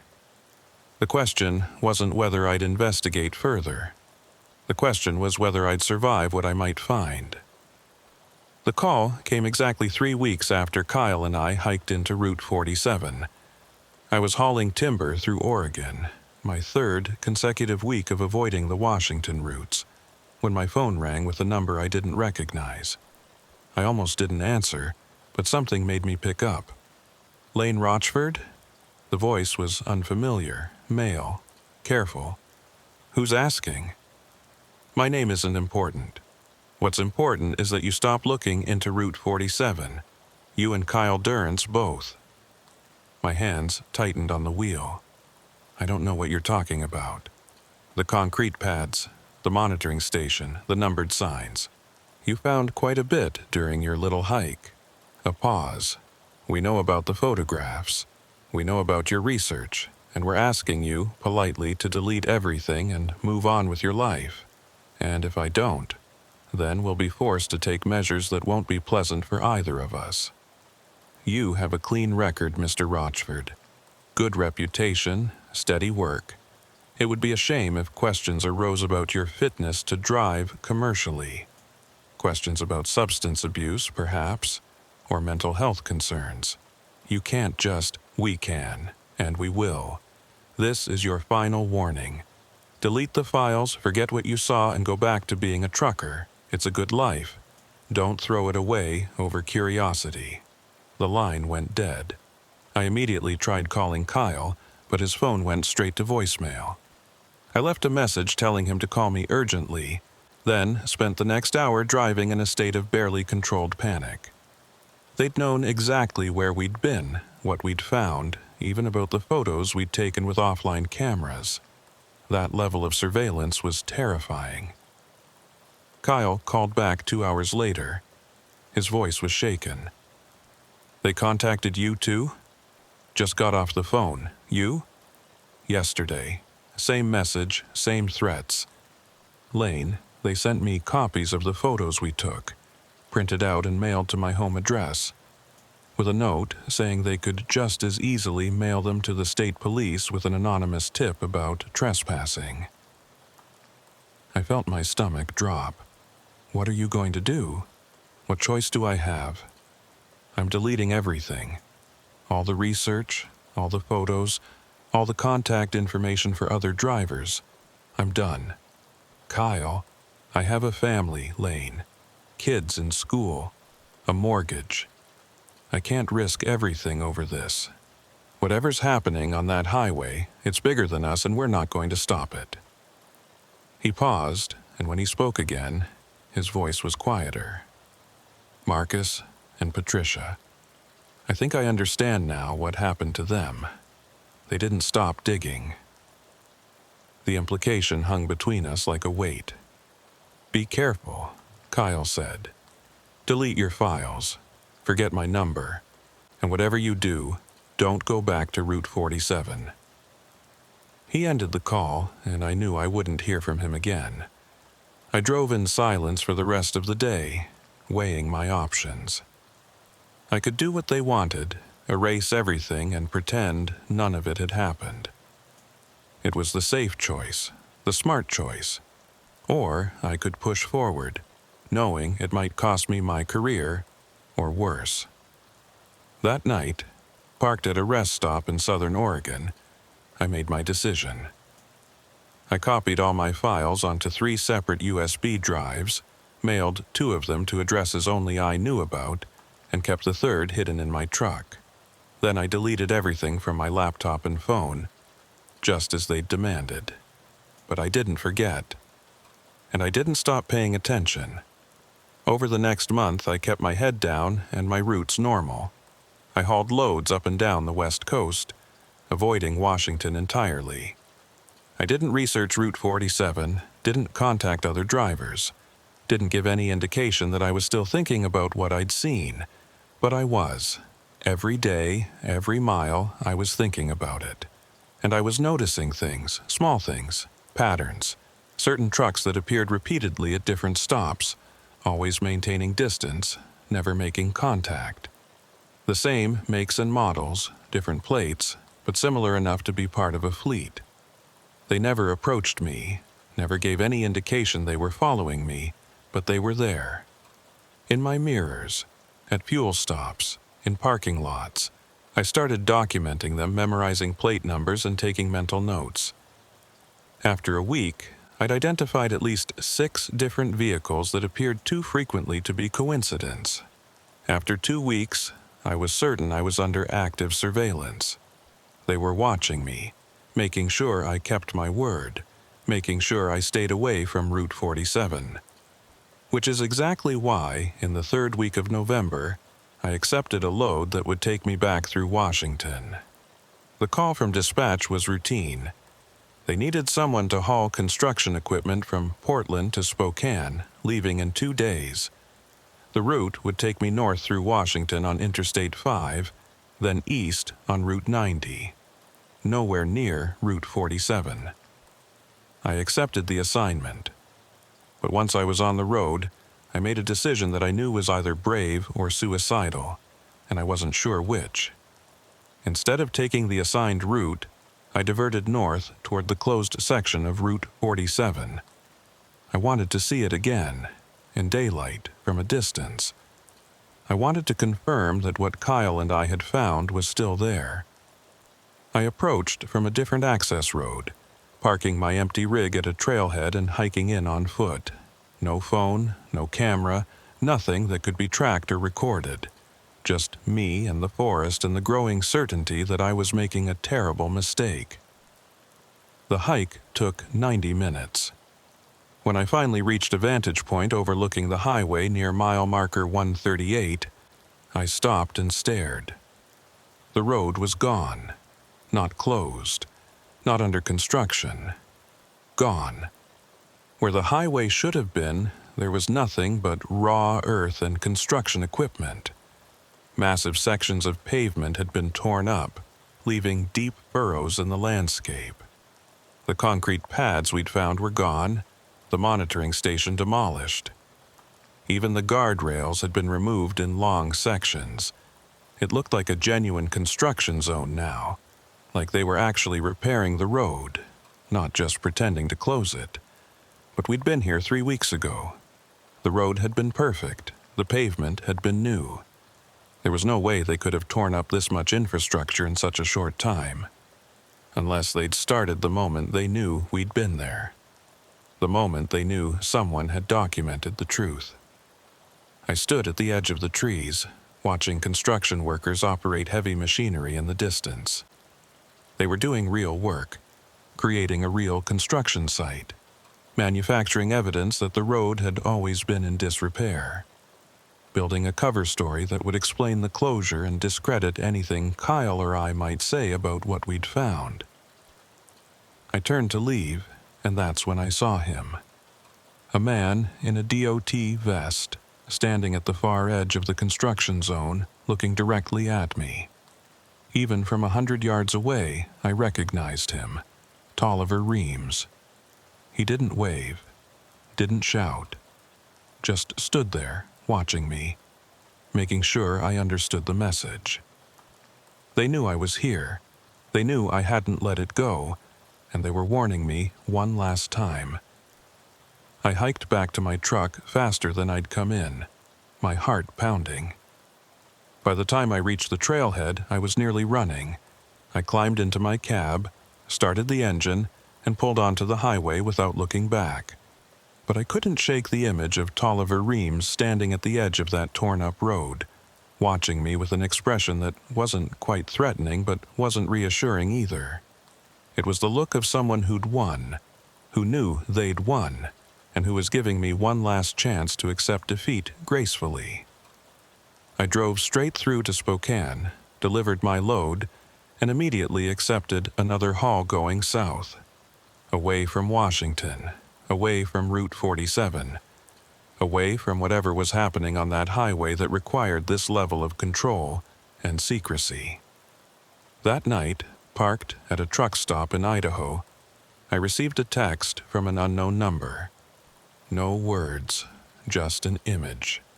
A photograph of my truck, taken that afternoon at the trailhead near Route 47. The angle suggested it had been taken from the trees, from someone watching me arrive and depart. They'd been there the whole time, watching me watch them, making sure I understood there was nowhere I could go, nothing I could do that they wouldn't know about. I deleted the text and sat in the darkness of my cab, listening to the sounds of the truck stop around me. Diesel engines idling, air brakes hissing, the distant murmur of other drivers' conversations. Normal sounds from a normal place where normal people did normal work. But I knew now that beneath that normalcy was something else. A pattern of control and surveillance that reached further than I'd imagined. They hadn't just monitored me on Route 47. They'd been watching me for weeks afterward, tracking my movements, documenting my research, staying one step ahead of every move I made. And the most terrifying part was that I still didn't know why. What was so important about that highway? What were they testing or measuring or transporting that required this level of operational security? I pulled out the white sign I'd kept on my dashboard, the one that said, "Keep." I turned it over, looking at the blank back, and wondered if there had been numbers on this one too that had faded over time. Wondered how many of these signs existed, scattered across how many miles of highway, marking how many years of secret convoys. My phone buzzed again. Another text from the same unknown number. "Good choice. Enjoy your career, Mr. Rochford." They'd been watching me leave Washington. They'd seen me take the southern route, and they were satisfied that I'd gotten the message. I wanted to feel relieved. Instead, I felt hollow. I'd come close to something significant, something that mattered, and I'd been forced to walk away from it. Not because I was convinced it was nothing, but because I wasn't brave enough to face what pursuing it would cost. Over the following weeks, I fell back into my old routines, accepting loads, making deliveries, maintaining my schedule. The surveillance vehicles disappeared from my mirrors. The suspicious phone calls stopped. Everything returned to normal, or at least the appearance of normal, but I kept the white sign on my dashboard, a reminder of what I'd seen and what I'd chosen not to pursue. And I kept checking my mirrors, especially at night, especially on empty highways, looking for headlights that maintained too perfect a distance, for vehicles that appeared and vanished without explanation, for signs that only existed in darkness. 3 months passed. Route 47 officially reopened in late February, almost exactly a year after it had closed. The State Transportation Department issued a brief statement about completing necessary repairs to address mudslide damage and infrastructure concerns. No mention of night convoys or unauthorized access. no acknowledgement that anything unusual had ever occurred. I was hauling a load through Washington when I saw the announcement. My route didn't take me near Route 47, but I found myself diverting just to see it. To confirm it was really open again. The barriers were gone. Traffic flowed normally in both directions. The construction equipment had vanished, replaced by fresh pavement and new guardrails. Everything looked perfect, professional, exactly as a reopened highway should look. I pulled over at the rest area near mile marker 129, the one I'd seen during my night run almost 6 months earlier. In daylight, it looked completely ordinary. Clean facilities, maintained grounds, a few other vehicles parked for breaks. Nothing sinister or strange. I walked to the restroom building and around to the back, where Kyle and I had found the monitoring station. The structure was gone. No trace of it remained, just landscaping and an empty space that could have been anything. As I stood there, another truck pulled into the rest area. I watched it park, watched the driver climb down and stretch, watched him walk toward the facilities. He moved with the casual confidence of someone on a routine stop, someone who'd never experienced anything unusual on this road. Maybe he hadn't. Maybe whatever had been happening here was over now, concluded, or moved elsewhere, or simply stopped for reasons I'd never understand. Or maybe he had experienced it, and like me, he'd chosen to keep quiet, to accept the official story and live with the weight of unexplained memories. I returned to my truck and pulled back onto the highway. Route 47 stretched ahead of me, perfectly normal in the afternoon light. Cars and trucks moved at standard speeds. The pavement was smooth. The signs were exactly where they should be, displaying the information they were supposed to display. But as I drove, I couldn't help noticing small things. A concrete pad visible in the brush at mile marker 132, partially concealed but still there.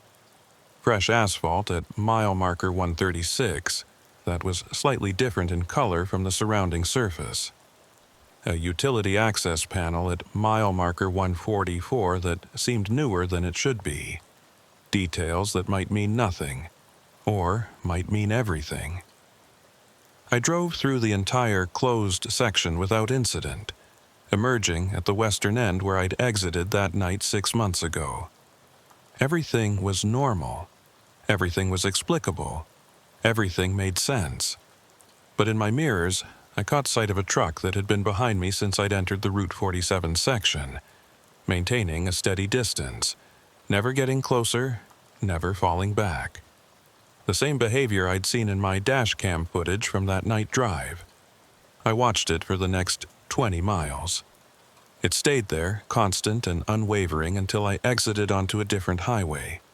Then it continued straight, disappearing into the flow of traffic as if it had never been following me at all. Maybe it hadn't. Maybe I was seeing patterns where none existed, reading significance into ordinary coincidence. Or maybe they were still watching, still monitoring, still making sure that drivers who'd seen too much understood the consequences of talking. That night, I parked at a truck stop and checked my phone. There was a message from a number I didn't recognize, sent hours earlier while I'd been driving through Route 47. "Welcome back," it said. Nothing more. They'd known I was there, known I'd diverted from my assigned route, known I'd stopped at the rest area and looked for the monitoring station. And they wanted me to know they knew. I deleted the message and sat in the darkness of my cab, thinking about Marcus Holt and Patricia Klein, about Kyle, who'd deleted everything and disappeared from my life, about Brenna, who'd withdrawn her report and stopped answering calls, about all the other drivers who'd experienced something strange on Route 47 and chosen to stay silent rather than risk what speaking up might cost. We were all out here, scattered across the highways of America, carrying our unexplained memories and our unanswered questions, connected by an experience we couldn't prove and wouldn't discuss, isolated by our knowledge of something that officially never happened. The white sign still sat on my dashboard. The word keep facing me like an instruction I'd never fully understood. Keep driving, keep quiet, keep pretending everything was normal. I started my engine and pulled back onto the highway. Ahead of me, the road stretched into darkness, disappearing beyond the reach of my headlights.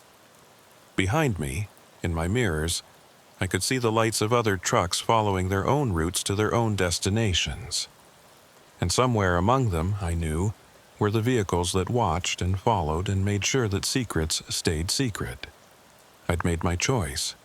I'd survive by staying silent, by accepting that some questions wouldn't be answered and some experiences wouldn't be explained. It was the smart choice, the safe choice. But as I drove through the night, I couldn't help wondering about the next driver who'd receive a late-night call about a special authorization run through a closed highway, about whether they'd notice the signs that shouldn't exist and the trucks that vanished without explanation, about whether they'd be brave enough or foolish enough to ask questions. And I wondered if, when they did, they'd find the same walls of silence I'd found, the same careful erasure of evidence, the same quiet pressure to forget what they'd seen and accept what they'd been told. The highway stretched on, mile after mile, under stars that offered no answers. My CB radio occasionally crackled with chatter from other drivers, normal conversation about weather and traffic and which truck stops had the best coffee. But every so often, buried in the static, I thought I heard something else. A word, repeated and faint, barely audible beneath the noise, right. I told myself it was my imagination, a trick of frequency overlap or atmospheric interference. Nothing more than random sounds shaped by a mind looking for patterns. But I heard it again at mile marker 183, and again at mile marker 207. Right, right, right. I didn't respond. I didn't acknowledge it. I just kept driving, my hand steady on the wheel, my eyes on the road ahead, my mind carefully avoiding the questions I knew better than to ask.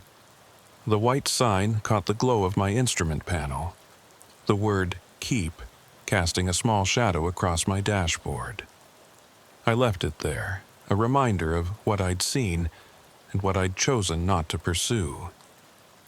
And in my mirrors, barely visible in the darkness, a pair of headlights maintained their perfect distance, following me through the night, watching, waiting, making sure I kept driving, making sure I kept quiet, making sure I kept the secrets that Route 47 demanded be kept. The highway continued, endless and dark, carrying all of us forward into a night that offered no explanations and promised no relief. Just the endless progression of miles and the certainty that some roads, once traveled, never really let you leave. I checked my mirrors again. The headlights were still there. They would always be there. I drove on.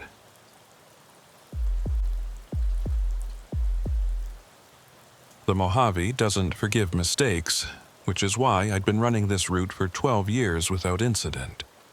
Fuel management, rest stops, timing, everything had to be precise when you're hauling refrigerated goods across 300 miles of desert where the temperature can hit 115 degrees by noon. I knew every truck stop, every reliable fuel station, every safe place to pull over if something went wrong, which is why the call from dispatch felt wrong from the start. Wendell Croy? The voice on the phone was familiar but strained, like the woman was reading from a script she didn't quite understand. "That's me, Sarah. What's the situation?" "We need you to take a load from Barstow to Las Vegas tonight. Refrigerated pharmaceuticals, temperature critical. But there's a complication with the route." I was sitting in my rig at a truck stop outside Barstow, halfway through a burger and looking forward to 8 hours of sleep before my next scheduled run. A last-minute pharmaceutical haul meant good money, but it also meant pressure and zero margin for error. What kind of complication? Fuel. Your normal stops along Route 127 are experiencing supply issues. Some kind of tanker delay. We're arranging for you to rendezvous with a fuel truck at designated coordinates.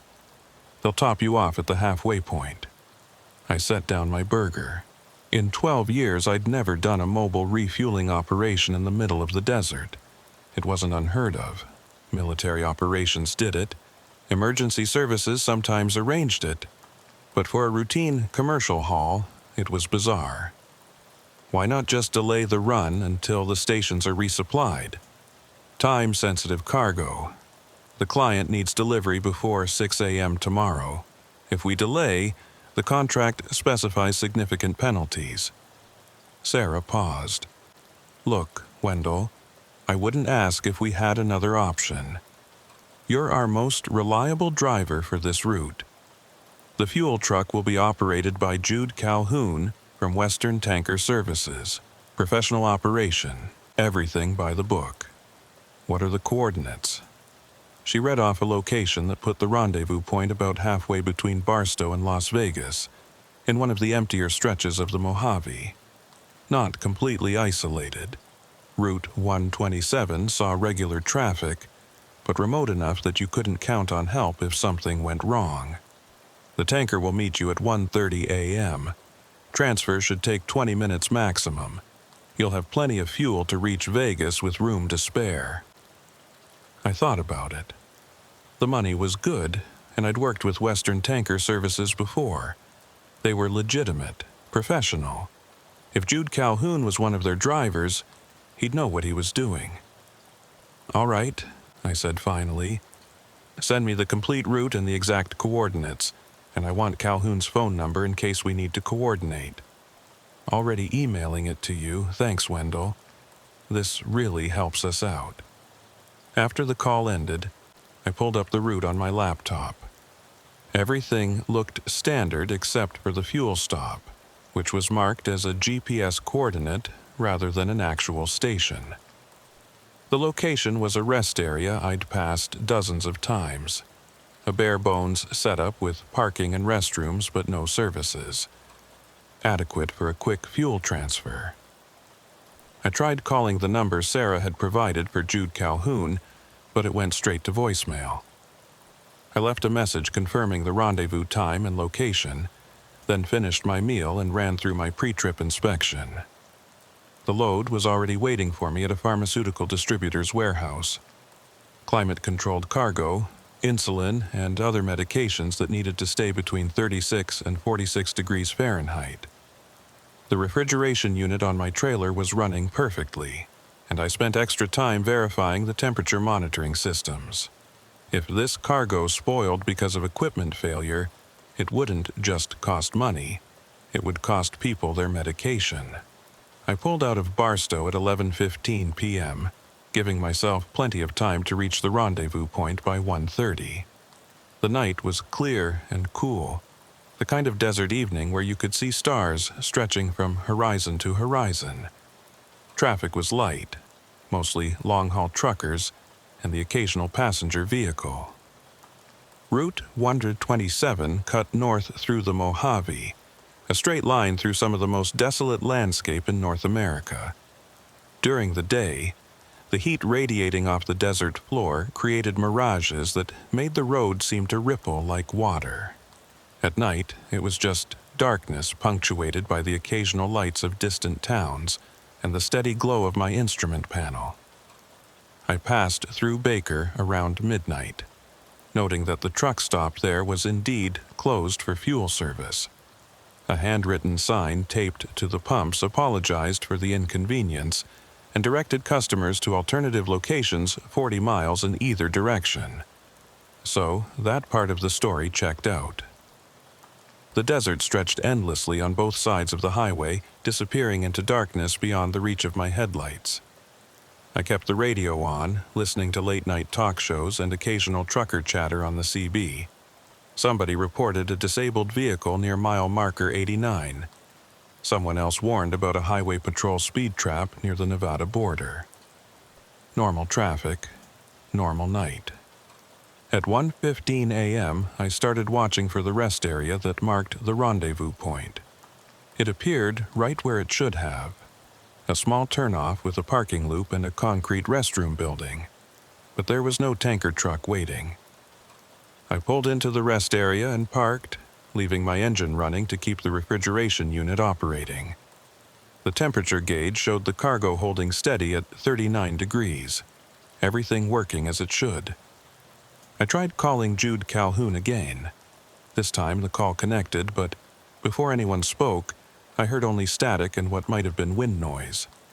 "Calhoun, this is Wendell Croy. I'm at the rendezvous point." More static, then a voice, faint and broken. 20 minutes. GPS coordinates. "You're breaking up. Are you 20 minutes out?" "Confirmed. Watch for..." The line went dead. I checked the GPS coordinates Sarah had sent me. They matched my current location exactly. So either Calhoun was running late, or I'd misunderstood the timing. I climbed down from my cab and walked around my rig, checking everything out of habit. The trailer's refrigeration unit hummed steadily. The tires looked good. The fuel gauge showed just over half a tank, which would normally be plenty to reach Las Vegas, but with the added weight of the pharmaceutical cargo and the need to run the refrigeration continuously, I'd be cutting it close without the refuel. The rest area was empty except for my truck. No other vehicles. No lights except the single pole lamp illuminating the restroom building. In the distance, I could see the lights of occasional vehicles passing on the highway, but none turned in. At 1:50 a.m., headlights finally appeared, approaching from the south. A large tanker truck, moving at steady speed, turned into the rest area and pulled up parallel to my rig. The side of the truck displayed Western Tanker Services markings, exactly as expected. A man climbed down from the cab. He was maybe 40, wearing work coveralls and a cap, moving with the efficiency of someone who'd done this job many times. He walked over to my truck and nodded. "Wendell Croy?" "That's me." "Jude Calhoun?" "Yeah, sorry about the delay. Had some confusion about the exact coordinates." He gestured to his tanker. "Let's get you fueled up so you can make your delivery." The transfer process was straightforward. Calhoun positioned his tanker properly, connected the fuel lines to my truck's tanks, and started the pump. The familiar smell of diesel filled the air as fuel flowed from his tanker into my rig. "You do many of these mobile refueling operations?" I asked, watching the gauge. "Few a year. Usually, emergency situations or remote locations where it's easier to bring fuel to the truck than bring the truck to the fuel." He checked his flow meter. "This one's a bit unusual, though. Normally, we coordinate these things weeks in advance, not day of." "Yeah, dispatch made it sound urgent. Something about fuel supply problems." Calhoun frowned. "First I've heard of any supply issues in this area. Our distribution network's been running normal all week." That caught my attention. "So why the mobile refueling?" "Above my pay grade. I got the call this afternoon. They sent me coordinates and a time, and here I am." He tapped the meter. "You're at 3/4. Want me to top you off?" "Yeah, go ahead." The transfer took another 10 minutes. When we were done, Calhoun disconnected the lines, secured everything on his tanker, and handed me a receipt from a handheld device. "Sign here confirming volume and no spills." I signed the electronic pad and checked the receipt. Everything looked standard. Volume, rate, timestamp. But something about the timestamp bothered me. It showed 11:47 p.m., nearly 2 hours earlier than the actual transfer time. "Your device is showing the wrong time," I pointed out. Calhoun looked at the screen and frowned. "That's weird. It was right when I left the depot." He pulled out his phone to check, then his frown deepened. "My phone says 11:52, but that can't be right. We've been here at least 15 minutes." I checked my own phone. It showed 2:17 a.m., which felt accurate based on when I'd left Barstow and how long I'd been driving, but Calhoun's phone was clearly wrong by over 2 hours. "Maybe your phone's dead battery or something," I suggested. "Lost track of time." "Maybe." But Calhoun looked unsettled. "Look, I need to get back to the depot. You're all set. Got plenty of fuel to reach Vegas and then some. Drive safe." He climbed back into his tanker and pulled out of the rest area, heading south the way he'd come. I watched his taillights disappear into the darkness, that nagging feeling of wrongness still present. I tried calling dispatch to confirm the refueling was complete, but my phone showed no signal. Not unusual in this part of the desert, but frustrating. I climbed back into my cab and checked all my gauges. Fuel tank showed full, refrigeration unit running perfectly, cargo temperature holding at 39 degrees. Everything was fine. Everything was working exactly as it should. So, why did I feel like something had just gone very wrong? I pulled back onto Route 127 and continued north toward Las Vegas. The highway stretched ahead, empty and dark, with no other vehicles visible in either direction. According to my GPS, I was making good time. I'd reach Vegas well before the 6 a.m. delivery deadline. But my GPS was showing something odd. The distance to my destination kept displaying the same number, 142 miles, even though I'd been driving for over 20 minutes since leaving the rest area. The road was definitely passing beneath my wheels, the mile markers were progressing normally, but the GPS distance wasn't decreasing. I reset the GPS thinking it had frozen.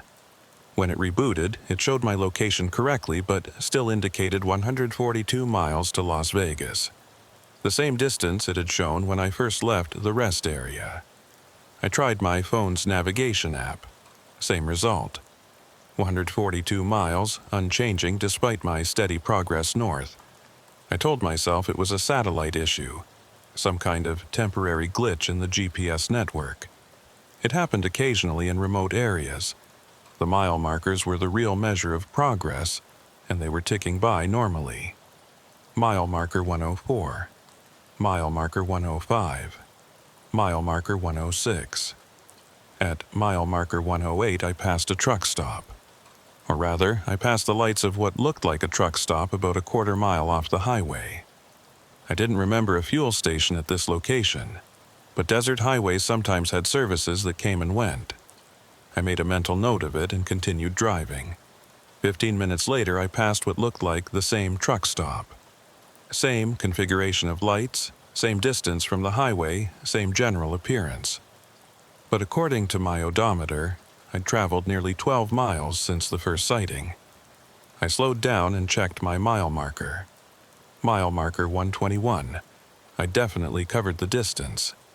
But the truck stop shouldn't have appeared twice, unless I'd somehow looped back on myself, which was impossible on a straight desert highway. My CB radio crackled to life, making me jump. "Anybody on this channel? This is southbound hauler looking for a fuel stop. Can anyone confirm if the Baker station is still closed?" I recognized the voice. It was the same trucker who'd reported the disabled vehicle earlier in the night, hours ago. I keyed my mic. "Baker's closed for fuel. Sign says they're expecting a resupply tomorrow." "Static, then. Copy that. Guess I'll push through to Barstow. Thanks for the info." The exchange was normal enough, but something bothered me about it. That trucker had been asking about Baker 3 hours ago. Why was he asking again now, as if the previous conversation had never happened? I checked my phone's call log. The 2 calls with Jude Calhoun were there, time-stamped at 1:18 a.m. and 1:21 a.m. But my phone's current time display showed 12:04 a.m. That wasn't possible. I'd left Barstow at 11:15 p.m. I'd been driving for hours. It couldn't be just after midnight. I pulled over onto the shoulder and put my truck in park. My hands were shaking slightly as I tried to make sense of what I was seeing. Every clock in my truck, The dashboard display, my phone, even my wristwatch showed times just after midnight. But that meant I'd somehow lost 2.5 hours somewhere between leaving Barstow and now. Or gained them. I couldn't tell which. The cargo temperature gauge still showed 39 degrees. The fuel tank showed full. According to my odometer, I'd driven 87 miles from Barstow. All of that was consistent with having been on the road for over 2 hours. But the clock said otherwise. I sat there on the shoulder for 10 minutes, trying to think through the situation logically. I needed to make the delivery in Las Vegas by 6 a.m. Based on my GPS, which still stubbornly showed 142 miles to destination, I had plenty of time. Based on my clocks, I had even more time than I thought. The smart thing would be to keep driving, to make the delivery, collect my payment, and figure out the time discrepancy later. Maybe there was a simple explanation. Maybe I was more tired than I realized and had lost track of time. But I couldn't shake the memory of Jude Calhoun's confused expression when he'd looked at his phone and seen the wrong time, or the way that truck stop had appeared twice where it should only have appeared once. Something was wrong with this stretch of highway. Something that affected time, or distance, or perception in ways I didn't understand. I pulled back onto Route 127 and continued north. But now I was watching everything more carefully. The mile markers, the GPS distance, the clock displays, any landmarks or features that might repeat. At mile marker 128, I passed a rest area on the right side of the highway. It was dark, no other vehicles, just a parking loop and restrooms like dozens of others along this route. At mile marker 133, I passed what looked like the same rest area. Same configuration, same features, same dark emptiness. But it couldn't be the same rest area. I'd driven 5 miles between sightings. There should have been 5 miles of empty desert, not a duplicate facility. I marked the location in my notebook and kept driving. My fuel gauge, which should have dropped slightly by now, still showed completely full. My trip odometer, which I'd reset when leaving Barstow, showed 94 miles traveled. But my GPS distance to Las Vegas remained unchanged at 142 miles. The numbers didn't add up. Nothing added up. I tried calling dispatch again, but my phone still showed no signal. I tried the CB radio but heard only static on all channels. The occasional burst of voice, fragments of conversations that sounded distant and distorted, but nothing I could respond to coherently. At mile marker 147, something caught my attention in the darkness ahead. Lights, but not from a vehicle or structure. They seemed to be floating above the desert floor, pale and steady, clustered in a group about a mile off the highway. I slowed down, trying to make sense of what I was seeing. As I got closer, the lights resolved into what looked like a small building. A structure that shouldn't have been there in a location where I'd never seen any development before. But as I drew parallel with the lights, they suddenly went dark. Complete and instant, as if someone had flipped a switch. One moment they were there, the next moment, nothing but darkness. I continued past, checking my mirrors. The lights didn't return. My hands were tight on the wheel now, tension building in my shoulders. I'd been driving this route for 12 years. I knew every landmark, every feature, every structure visible from the highway, and I'd never seen lights in that location before. The highway stretched ahead, straight and empty, disappearing into darkness beyond my headlights' reach. Behind me, my trailer's refrigeration unit hummed steadily, keeping the pharmaceutical cargo at proper temperature.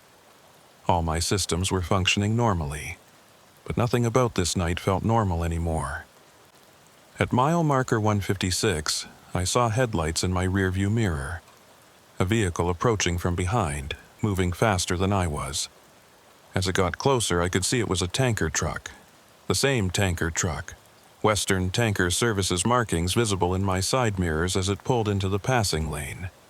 Jude Calhoun's truck, which should have been heading south toward his depot, was instead heading north on Route 127.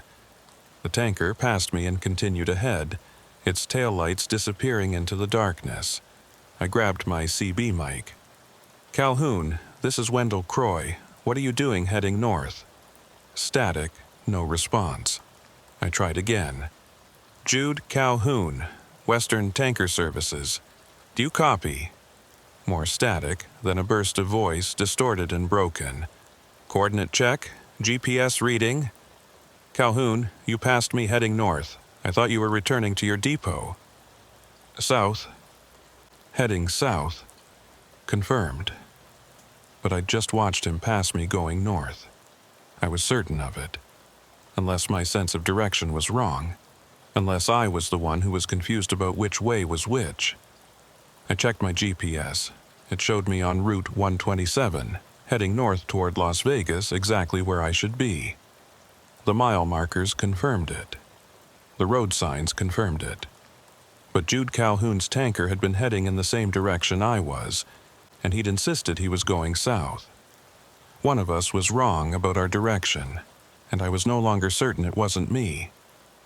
The highway continued, empty and dark, with no other traffic visible. I drove in silence, the only sounds the rumble of my engine and the steady hum of the refrigeration unit. My GPS still showed 142 miles to Las Vegas. My clocks still showed impossible times.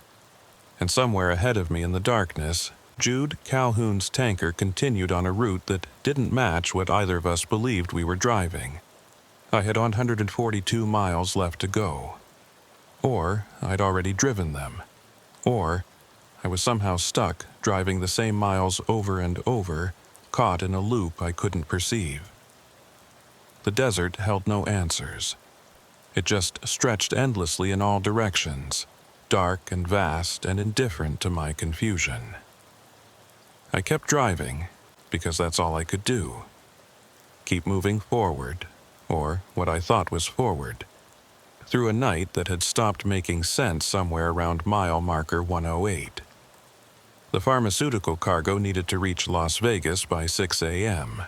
I had a job to complete, a contract to fulfill, but as I watched the unchanging numbers on my GPS and the impossible times on my clocks, I began to wonder if I'd ever actually reach my destination, or if I was already there, somehow, driving through a version of Route 127 that existed outside normal space and time, where distance and duration had become meaningless measurements.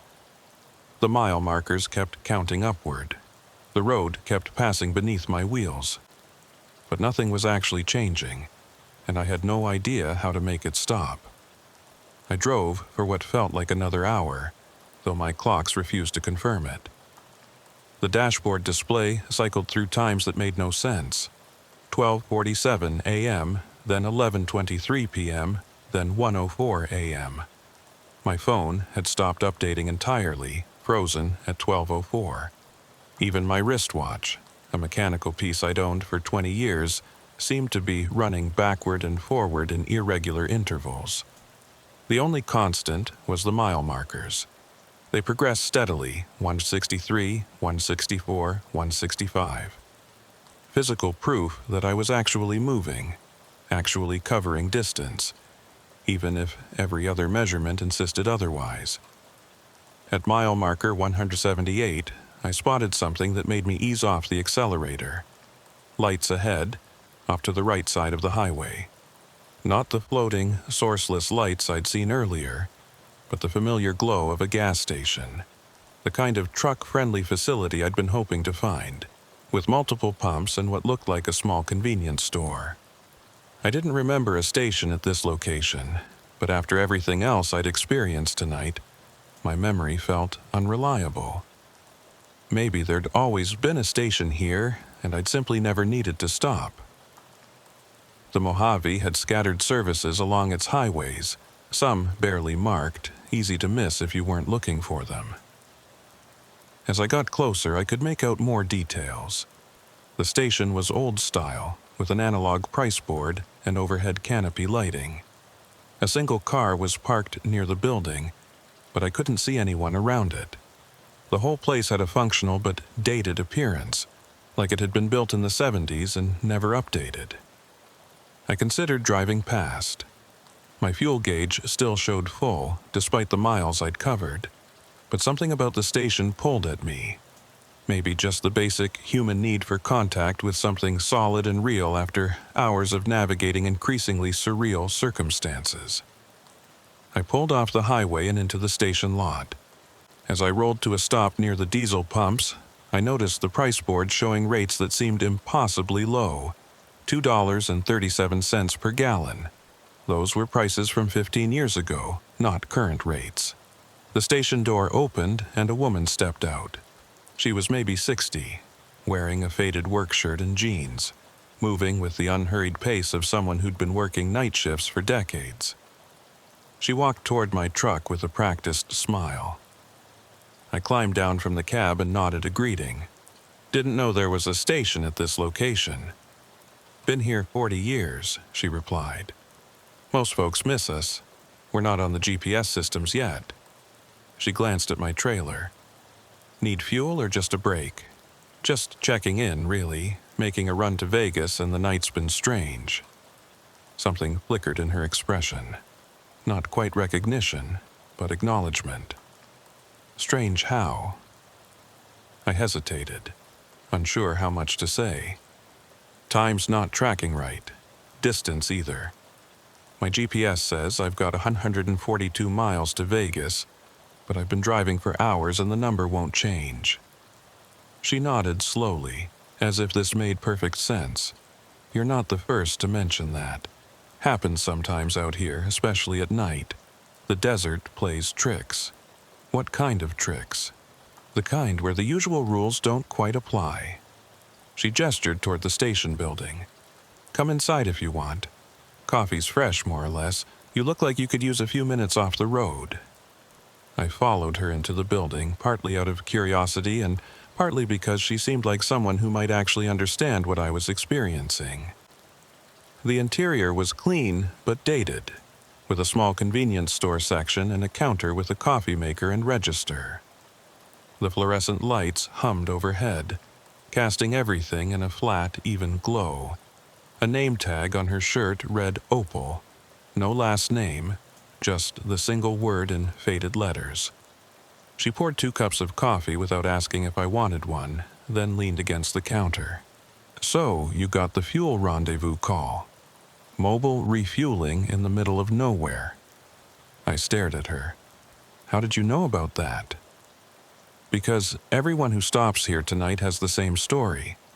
Urgent cargo, fuel supply problems, meet a tanker at specific coordinates, and afterward, time stops making sense. She sipped her coffee. You're the 4th one this week. 4th what? 4th driver? 4th driver running the route tonight. All of you hauling different cargo, all of you with the same GPS problem. 142 miles to Vegas that never gets any closer. I set down my coffee cup, my mind racing. There are other drivers out here experiencing the same thing? At least 3 others, maybe more. They all stop here eventually, looking for answers or at least confirmation that they're not losing their minds. She paused. What time does your dashboard say it is? It keeps changing.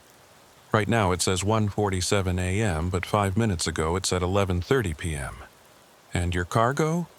Pharmaceuticals. Temperature critical. Has to reach Vegas by 6 a.m. Opal nodded again. That same knowing expression. They'll reach Vegas.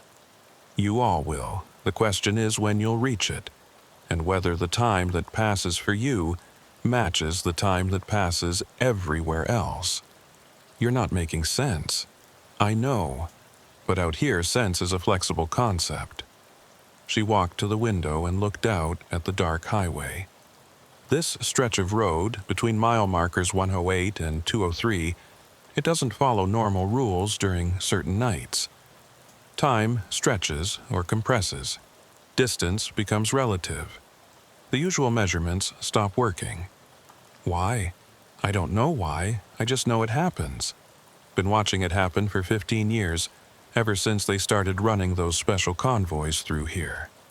What special convoys? She turned back to face me. The ones they don't talk about. The ones that move through the desert at night on routes that officially don't exist. You met one of the tanker drivers tonight. Jude Calhoun. You know him? He stops here sometimes. Him and about a dozen other drivers who run supplies for those convoys. Fuel, water, parts, support operations for trucks moving cargo that someone doesn't want tracked through normal channels. I thought about Calhoun's confusion when his phone showed the wrong time. He seemed as confused as I am about what's happening. Because he is. The support drivers aren't told what's really going on. They just get coordinates and schedules and payment. Most of them never notice the time problems because they're only in the affected zone for short periods. But you, hauling cargo all the way through it, you're getting the full experience. What is the full experience? Opal refilled her coffee cup. Best I can figure, you're driving through the same stretch of road multiple times without realizing it. Not a loop exactly, more like the road is folded somehow, layered. You cover the distance, but you also don't cover it. You're here and not here simultaneously. That's impossible. And yet here you are, with clocks that won't track properly and a GPS that won't decrease. What's impossible is just what hasn't been explained yet. She paused. The other drivers who stopped here tonight, they're all still on the same road you're on. All of you moving toward Vegas, all of you stuck in this stretched out section of highway that doesn't want to let you reach the end. I tried to process what she was saying. How do I get out of it? You keep driving. Eventually, the road releases you. You'll reach Vegas, make your delivery, and when you check your logs afterward, everything will show normal transit time. But your memory will tell you different. You'll remember hours or days that didn't happen according to the official record.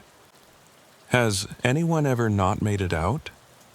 Her expression darkened slightly. A few. Drivers who panicked, who stopped and refused to keep moving. The road doesn't like that. Doesn't like vehicles sitting still in the stretched section. Those trucks eventually get found, but the drivers... She trailed off. What about the drivers? They're gone. No bodies, no evidence of what happened. Just empty trucks with full fuel tanks and cargo still secured. As if the drivers simply stepped out and walked away into the desert. I felt a chill despite the warm coffee. Why are you telling me this? Because you need to know. You need to understand that the only way through is forward. Don't stop. Don't turn around. Don't leave your truck until you're completely out of the affected zone. Just keep driving. Even when nothing makes sense, how will I know when I'm out? Your GPS will start counting down. Your clocks will stabilize. You'll feel it. Like pressure releasing, like stepping from one room into another. She met my eyes. And whatever you do, don't try to contact anyone while you're in here. The phone signals get strange. Messages don't reach who they're supposed to reach. You might end up talking to someone you shouldn't be able to talk to. Like who? Like yourself, from different points along the route, or other drivers who are caught in different folds of the same road. Communication gets crossed up, tangled. Best to just maintain radio silence until you're clear. I wanted to dismiss what she was saying as nonsense, but everything I'd experienced tonight supported her explanation, impossible as it seemed. The repeating landmarks, the non-decreasing GPS distance, the time anomalies, all of it fit with the idea that this stretch of highway existed in some kind of distorted state. Why does this happen? I asked. What causes it? The convoys, maybe, or whatever they're carrying. Some kind of effect that bleeds over into the normal traffic, warping the space around it. She shrugged. Or maybe the desert just does this sometimes, and the convoys learn to use it. I stopped trying to figure out the why years ago. Now, I just help drivers understand the what. What about you? If this section of road is so strange, why do you work here? Because someone needs to. Because drivers need a place to stop and confirm they're not crazy before they keep going. And because... She paused, looking out at the dark highway again. Because I can't leave. I tried, years ago. Closed up the station, got in my car, drove west toward California. Ended up back here 3 hours later, my odometer showing I'd driven 200 miles, but there I was, in the same parking lot. You're trapped here? Not trapped, anchored. This place, this station, it's fixed in a way the rest of the road isn't. So I stay, and I help drivers when I can, and I watch the convoys pass through in the night carrying cargo I'll never know about. I looked around the dated interior of the station, seeing it differently now. A way station in a zone where normal rules didn't apply. A fixed point in distorted space. The car outside, I said. Is that yours? Belonged to a driver who stopped here in 2018. He went outside to check his trailer and never came back. Truck's been towed away, but the car's still here. I keep hoping he'll walk out of the desert one day and need it. The casual way she said it made it somehow more disturbing than if she'd been dramatic about it. I finished my coffee and stood. I should keep moving. I've got a delivery to make. You do, and you'll make it, as long as you don't stop again until you're out. She walked me to the door. When you reach Vegas, when everything's back to normal, you won't find this station if you come looking for it. It's only here during the stretches. The rest of the time, there's just empty desert at this mile marker. How do I know any of this was real? She smiled, but it didn't reach her eyes. You don't. Maybe I'm just a hallucination you're having from road fatigue. Maybe this whole night is, but you'll still reach Vegas with your cargo intact, and that's what matters. I walked back to my truck, climbed into the cab, and started the engine. In my mirrors, I watched Opal standing in the doorway of the station, a fixed point in the darkness. Then I pulled back onto Route 127 and continued north. The GPS still showed 142 miles to Vegas. My clock still displayed impossible times, but now I understood, or at least I understood that understanding wasn't possible. I just needed to keep driving. At mile marker 187, I passed Jude Calhoun's tanker going in the opposite direction. Or maybe it was going in the same direction, and I was the one whose sense of orientation was inverted. He flashed his lights at me and I flashed back. Two drivers acknowledging each other in the strangeness. At mile marker 194, I saw another refrigerated truck ahead of me. Same general type as mine, hauling cargo that needed climate control. I pulled closer, trying to see the company markings, and felt my stomach drop when I recognized them. It was my company, my truck number. I was following my own truck. I slowed down, letting the distance between us increase, my mind refusing to process what I was seeing. Then the truck ahead disappeared around a curve, and when I followed, it was gone. No turnoff, no place it could have gone, just empty highway. At mile marker 201, my CB radio crackled to life with a voice I recognized as my own. This is Wendell Croy hauling pharmaceuticals, checking in at mile marker 108, everything running smooth, making good time. Mile marker 108, the point where everything had started going wrong. But I was at mile marker 201, and I was definitely not making that transmission. I didn't respond. As Opal had warned, communication in this zone was tangled, crossed with different versions of the same route. At mile marker 203, something changed. I felt it before I saw it in the instruments, a subtle shift like pressure equalizing.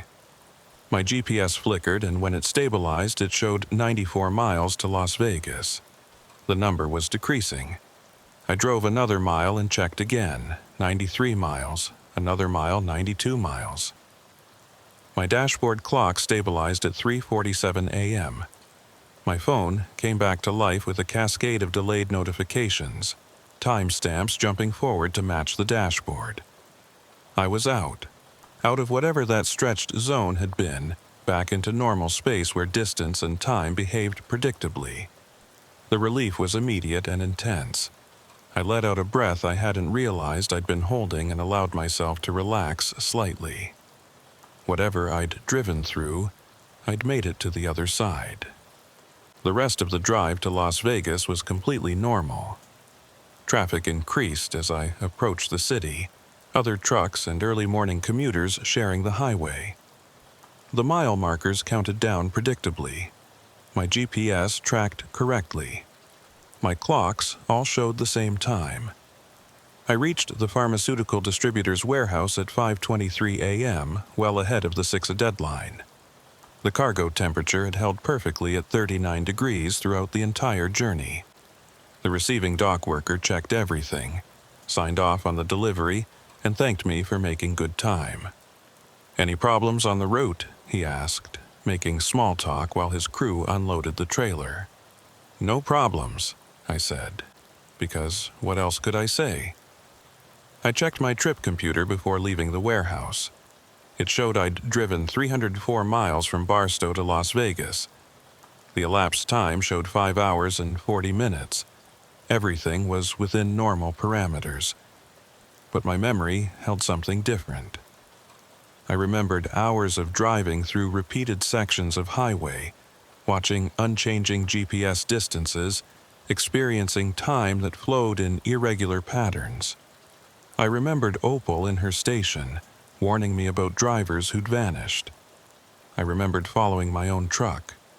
I drove to a truck stop in Vegas and parked, needing sleep but knowing it wouldn't come easily. I pulled up my phone's map application and searched for fuel stations along Route 127 at the location where I'd met Opal. No results, no station listed at that mile marker. Just empty desert, according to the map.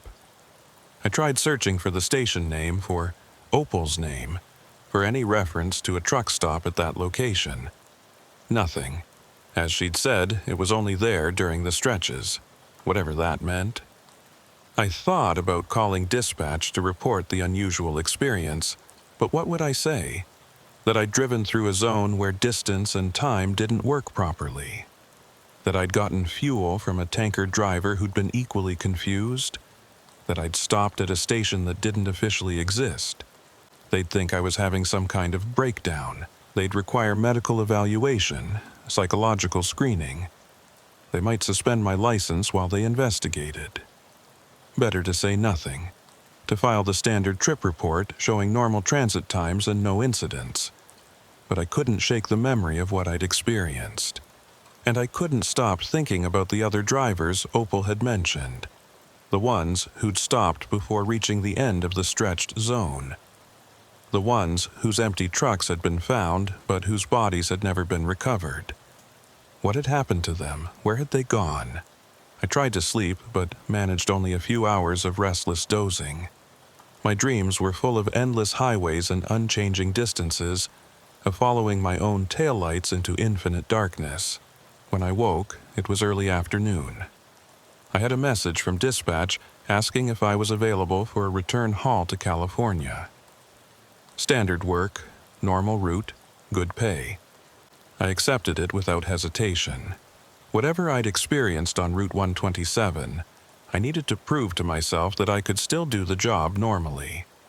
That the strange night hadn't broken something fundamental in my ability to navigate and trust my instruments. The return trip was completely unremarkable. I hauled agricultural equipment from Las Vegas to Bakersfield, taking Interstate 15 south and avoiding Route 127 entirely. The drive was boring and predictable, and exactly what I needed. But as I drove, I found myself checking my mirrors more frequently than usual, looking for tanker trucks that shouldn't be there, for my own vehicle somehow following me, for any sign that the strangeness was continuing. I saw nothing unusual, just normal traffic on a normal highway. When I reached Bakersfield and completed the delivery, I felt something close to relief. Whatever I'd driven through on Route 127, it had been contained to that one night, that one stretch of road. It wasn't following me. It wasn't spreading. I had survived it, and I could move on. But that night, parked at a truck stop and checking my route for the next day's haul, I found myself pulling up a map of Route 127, zooming in on the section between mile markers 108 and 203, looking for any indication of what might be different about that stretch of highway. The map showed nothing unusual, just a road through the desert, straight and unremarkable. But I knew better. I knew that during certain nights, for reasons I didn't understand, that road stopped being normal. It stretched and folded and trapped drivers in recursive loops where time and distance became meaningless. And somewhere along that route, there was a gas station that didn't exist except when it was needed, run by a woman named Opal who'd been there for 15 years, watching the convoys pass and helping confused drivers understand that they weren't crazy. Or maybe I'd hallucinated the whole thing. Maybe road fatigue and stress had created false memories of impossible events. But my trip computer told a different story. It showed that I'd driven 304 miles in under 6 hours, which was a perfectly normal time. But my memory insisted I'd been driving for much longer, through hours that the clocks refused to acknowledge. Someone was right, either my memory or the official record. But they couldn't both be true. I closed the map application and tried to sleep. Tomorrow I had another load, another route, another chance to prove that I was still a reliable driver who could be trusted with valuable cargo. But I knew I'd never take a run on Route 127 again if I could avoid it. Some roads, I'd learned, were best left to others. Some roads didn't want you to reach the end. And some roads held their travelers in loops you might never escape, driving the same miles forever, while thinking you were making progress. I'd been lucky. I'd kept moving, as Opal had advised. I'd reached the end and escaped back into normal space. But I couldn't stop thinking about the drivers who hadn't been so lucky, who'd stopped in the stretched zone and never moved again. Were they still there somehow? Still trapped in their trucks at various points along Route 127, experiencing time that didn't flow normally, unable to reach the end. I didn't want to know the answer. I just wanted to drive normal roads, with normal distances, on normal nights where the GPS worked properly and time passed at the expected rate. But I knew I'd never completely forget what I'd experienced. The memory of that night would stay with me. A reminder that sometimes the roads we travel hold secrets we're not meant to understand. And sometimes the desert doesn't let go. I stayed away from Route 127 for 6 weeks. My dispatcher never questioned it when I requested routes that kept me in California or sent me east toward Arizona instead of north through Nevada. There were plenty of loads that didn't require crossing the Mojave at night, and I made sure those were the only assignments I accepted. But the memory of that night wouldn't fade. If anything, it grew sharper with time, more detailed, more insistent. I could still see Opal's face in the fluorescent light of that impossible gas station. Could still feel the wrongness of watching my GPS distance refuse to change. Could still hear my own voice on the CB radio, calling from a mile marker I'd passed hours before. Normal routes felt hollow after that. I'd drive through the night on perfectly ordinary highways, and part of my mind would be elsewhere, wondering what was happening on Route 127. Wondering if other drivers were experiencing what I'd experienced. Wondering about the ones who hadn't made it out. It was a trucker from Nevada who finally brought it up directly. His name was Dale Trammell, and I met him at a truck stop outside Reno. We'd crossed paths a few times over the years, the way drivers do on overlapping routes. He was reliable, experienced, not the type to exaggerate or tell tall tales. We were both grabbing coffee when he nodded toward my rig in the parking lot. "You still running pharmaceuticals?" he asked. "When the loads come up, why?" "Because I just turned down a pharma run that would have taken me through the Mojave on Route 127. Night delivery, same setup you usually handle." He sipped his coffee. "Dispatch seemed surprised when I said no. Told them I don't run that route anymore." Something in his tone made me pay attention. "Something happened on 127. He studied me for a moment, as if deciding how much to say. "You ever have a run where the GPS stopped making sense? Where you drove for hours but the distance to your destination never changed?" My heart rate picked up. Yeah, I have." Dale nodded slowly. "Thought so. You had that look when I mentioned the route. Same look I see in the mirror when I think about it." He gestured toward an empty booth. "Got time to compare notes?" We sat, and he told his story. It matched mine in almost every detail. Late-night cargo, mobile fuel rendezvous, time anomalies, repeated landmarks. He'd driven through the same stretched section of Route 127, experienced the same impossible conditions. "Did you stop at a gas station?" I asked. "Old-style place? Woman named Opal running it?" His eyes widened. "You saw her too?" "She told me I was the fourth driver that week experiencing the same thing. She told me I was the third, but that was 2 months ago." Dale pulled out a small notebook. "I've been documenting everything I can find out about Route 127, trying to make sense of it." "What have you found?" "Not much that helps. The route's been there for decades. Normal highway maintenance records. No official incidents beyond standard accidents and breakdowns. But when you dig into trucker forums and talk to other drivers off the record, there's a pattern." He showed me the notebook. It contained dates, driver names, brief descriptions of experiences. I recognized some of the names from CB chatter over the years. Experienced, reliable drivers who'd suddenly stopped taking certain routes or had left the industry entirely. "How many?" I asked. "At least 20 cases I can confirm in the past 5 years. Probably more who won't talk about it." All of them had similar experiences on Route 127 during night runs. Time problems, distance problems, repeated landmarks. Some saw Opal's station, others didn't, but reported other impossible things. Like what? Following their own trucks, hearing their own voices on the radio from different points in time, passing the same rest area multiple times without turning around. He paused. "And then there are the ones who didn't make it out." I felt that chill again. The same one I'd felt when Opal had told me about empty trucks and missing drivers. How many missing? 4 that I can document. Trucks found abandoned on Route 127, engines running, cargo intact, drivers gone.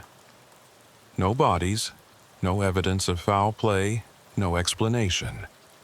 The official reports call them voluntary abandonments. Assume the drivers walked away for personal reasons. But I've talked to families. These weren't people with problems or reasons to disappear. They were experienced drivers on routine runs who just vanished. He flipped to a page with 4 names written in careful print. Marcus Holt. September 2019, Patricia Klein. March 2020, David Kemper. July 2021, Rosa Delgado. January 2023. "I've been trying to find connections between them," Dale continued. "They all ran Route 127 at night. They all had cargo that required specific delivery windows.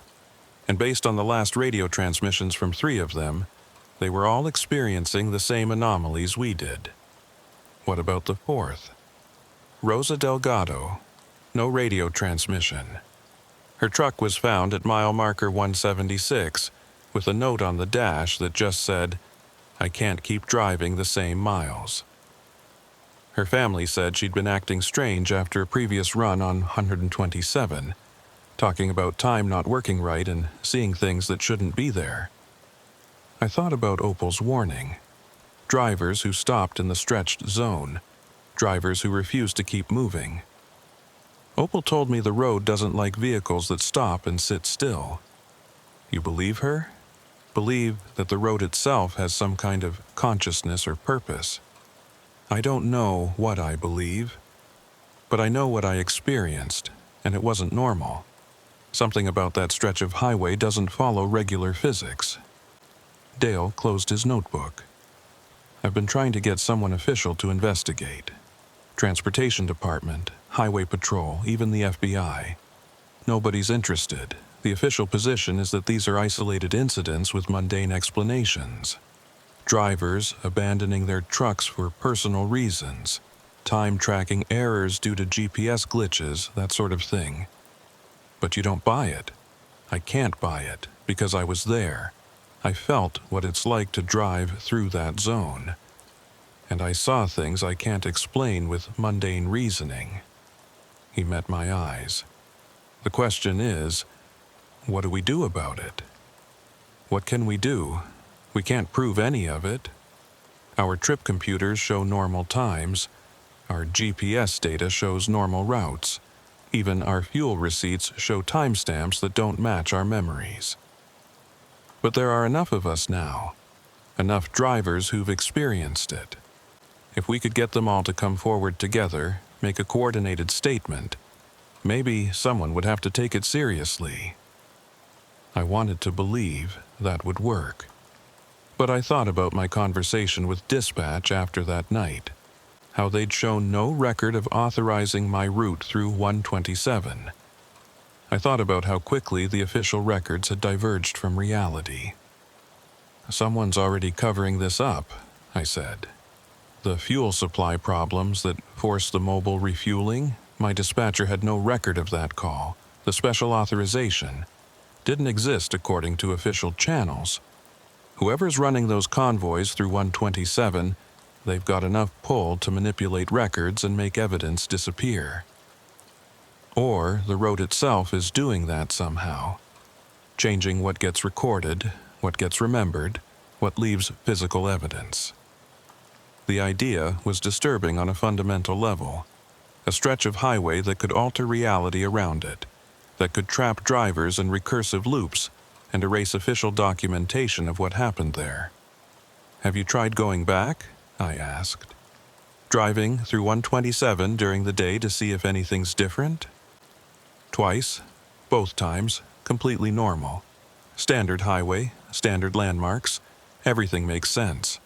Whatever causes the stretched zone, it only happens at night, or only happens during certain nights. The nights when the convoys are running. Dale nodded. That's my theory. Whatever those trucks are carrying, it creates some kind of field effect that distorts space and time around them. Normal traffic gets caught in the distortion, experiences the anomalies. But by morning, when the convoys are gone, everything returns to normal. What could create that kind of effect? I don't know. I'm a trucker, not a physicist, but I've been reading about theoretical stuff, experimental technologies, quantum effects, that sort of thing. There's research into exotic matter that could theoretically warp space-time. Maybe someone's figured out how to do it practically, and they're using Route 127 as a test corridor. It sounded like science fiction.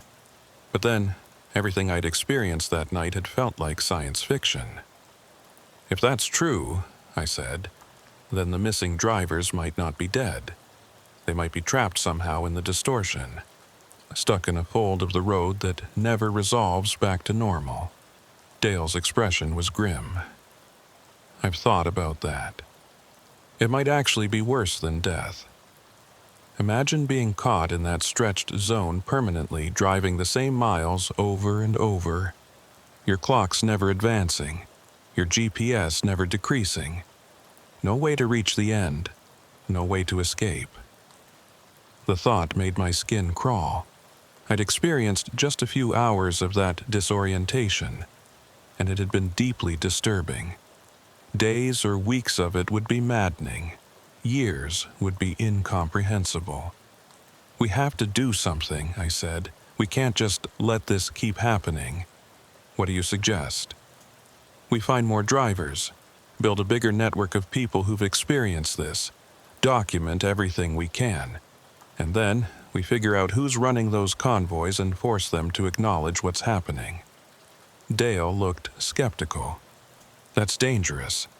If there's a deliberate cover-up, if someone's manipulating records and making official reports disappear, they're not going to appreciate drivers poking around." "I know. But what's the alternative? Keep driving our roads, avoiding Route 127, and hoping it doesn't spread to other highways. Those missing drivers were real people with families. They deserve better than being written off as voluntary abandonments." "All right," Dale said finally. "I'm in, but we need to be careful about this. Use secure communication. Don't leave obvious digital trails. Don't trust that official channels will help us." Over the next month, Dale and I quietly reached out to other drivers we thought might have experienced something on Route 127. We used CB radio codes and truck stop meetings, avoiding phones and emails that could be monitored. It was slow, careful work, but gradually we built a network of 7 drivers willing to talk about their experiences. Every story had the same core elements: night runs on Route 127, time anomalies, distance that wouldn't decrease, repeated landmarks, and the sense that something was fundamentally wrong with that stretch of highway during certain nights. 3 of them had stopped at Opal Station. They all described her the same way. Older woman, calm demeanor, seems to understand what's happening. And they all confirmed that the station didn't exist when they tried to find it again during daylight hours. One driver, a woman named Ellen Carver, had something none of the rest of us had thought to check. She'd photographed her instrument panel during the anomalies, trying to document the impossible GPS readings and time displays. When she showed us the photos, they were normal. Standard instrument panel, reasonable times, GPS showing distances that made sense. The anomalies she'd witnessed and documented weren't captured in the images. "It's like the road won't let itself be proven," she said. "Everything that would serve as evidence gets altered or erased or just doesn't show up in recordings." Dale had a different explanation. "Or the distortion affects recording equipment differently than human perception. We experience the stretched time, but devices record what's really happening from an outside perspective. Either way, it meant we had no hard evidence. Just testimony from a handful of truckers claiming impossible experiences on a highway that looked completely normal in daylight." Then, in the 6th week after my initial night on Route 127, something changed. I got a call from a number I didn't recognize. The voice on the other end was male, professional, controlled. "Wendell Croy? My name is Agent Hassler. I'm with a federal task force investigating anomalous phenomena on certain transportation corridors.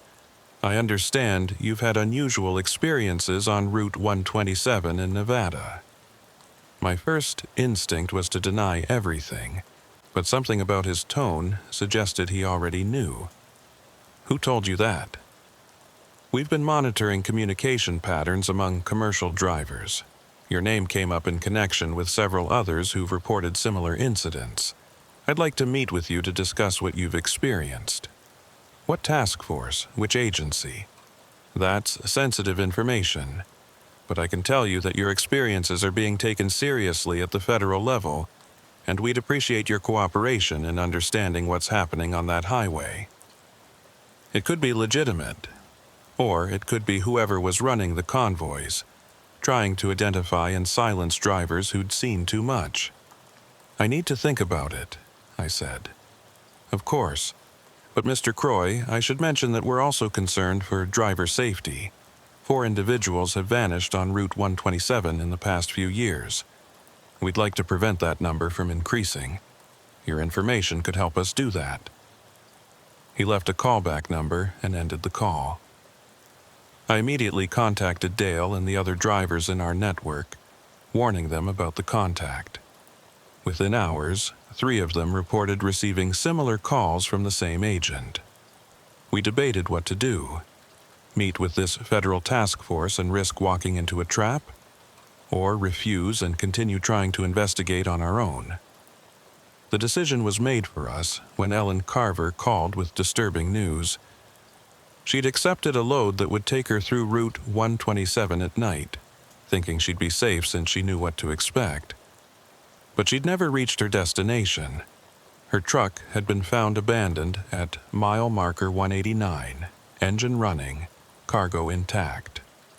No sign of Ellen. She was the 5th missing driver, and she'd been part of our network, actively investigating what was happening on Route 127. The implication was clear.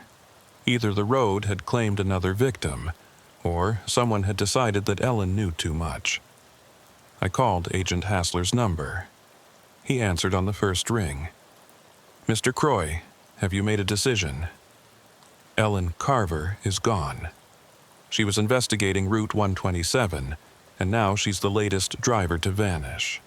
If your task force is real, you need to find her. And you need to shut down whatever's happening on that highway before more people disappear. I understand your concern, but we need your cooperation to do that effectively. Will you meet with us? On one condition: I bring others with me. The drivers who've experienced the same things, safety in numbers. There was a pause. Acceptable. We can arrange a meeting location in Las Vegas, secure facility, neutral ground. I'll send you the details. After the call ended, I sat in my truck feeling like I'd just agreed to something I'd regret. But Ellen was gone, and 4 others before her. If this federal task force was real and could actually help, it might be the only chance we had of understanding what was happening and preventing more disappearances. If it wasn't real, then I was about to walk into whatever trap had been set for drivers who asked too many questions. Dale was skeptical when I told him about the arrangement. This could be exactly what they want: getting all of us in one place where we can be dealt with efficiently. It could be, but what's our alternative? Ellen's gone. We keep investigating on our own, and maybe more of us disappear. Or we stop investigating entirely and just accept that Route 127 is off limits. Neither of those options is good. No. But at least meeting with this task force gives us a chance of getting answers, or confirming that there's an active cover-up, which is information in itself. 4 of us agreed to attend the meeting. Me, Dale, a driver named Kirk Stevens, and a woman named Mara Finch. The others in our network declined, too spooked by Ellen's disappearance to risk exposing themselves further. The meeting was set for 3 days later, at a facility in the industrial section of Las Vegas. As I drove toward Nevada, taking Interstate 15 to avoid Route 127 entirely, I couldn't shake the feeling that I was making a terrible mistake. But Ellen deserved better than being forgotten as another voluntary abandonment. And if there was even a chance that this federal task force could explain what was happening on Route 127, I had to take it. The facility turned out to be a nondescript warehouse building with government plates on the vehicles parked outside. Agent Hassler met us at the entrance.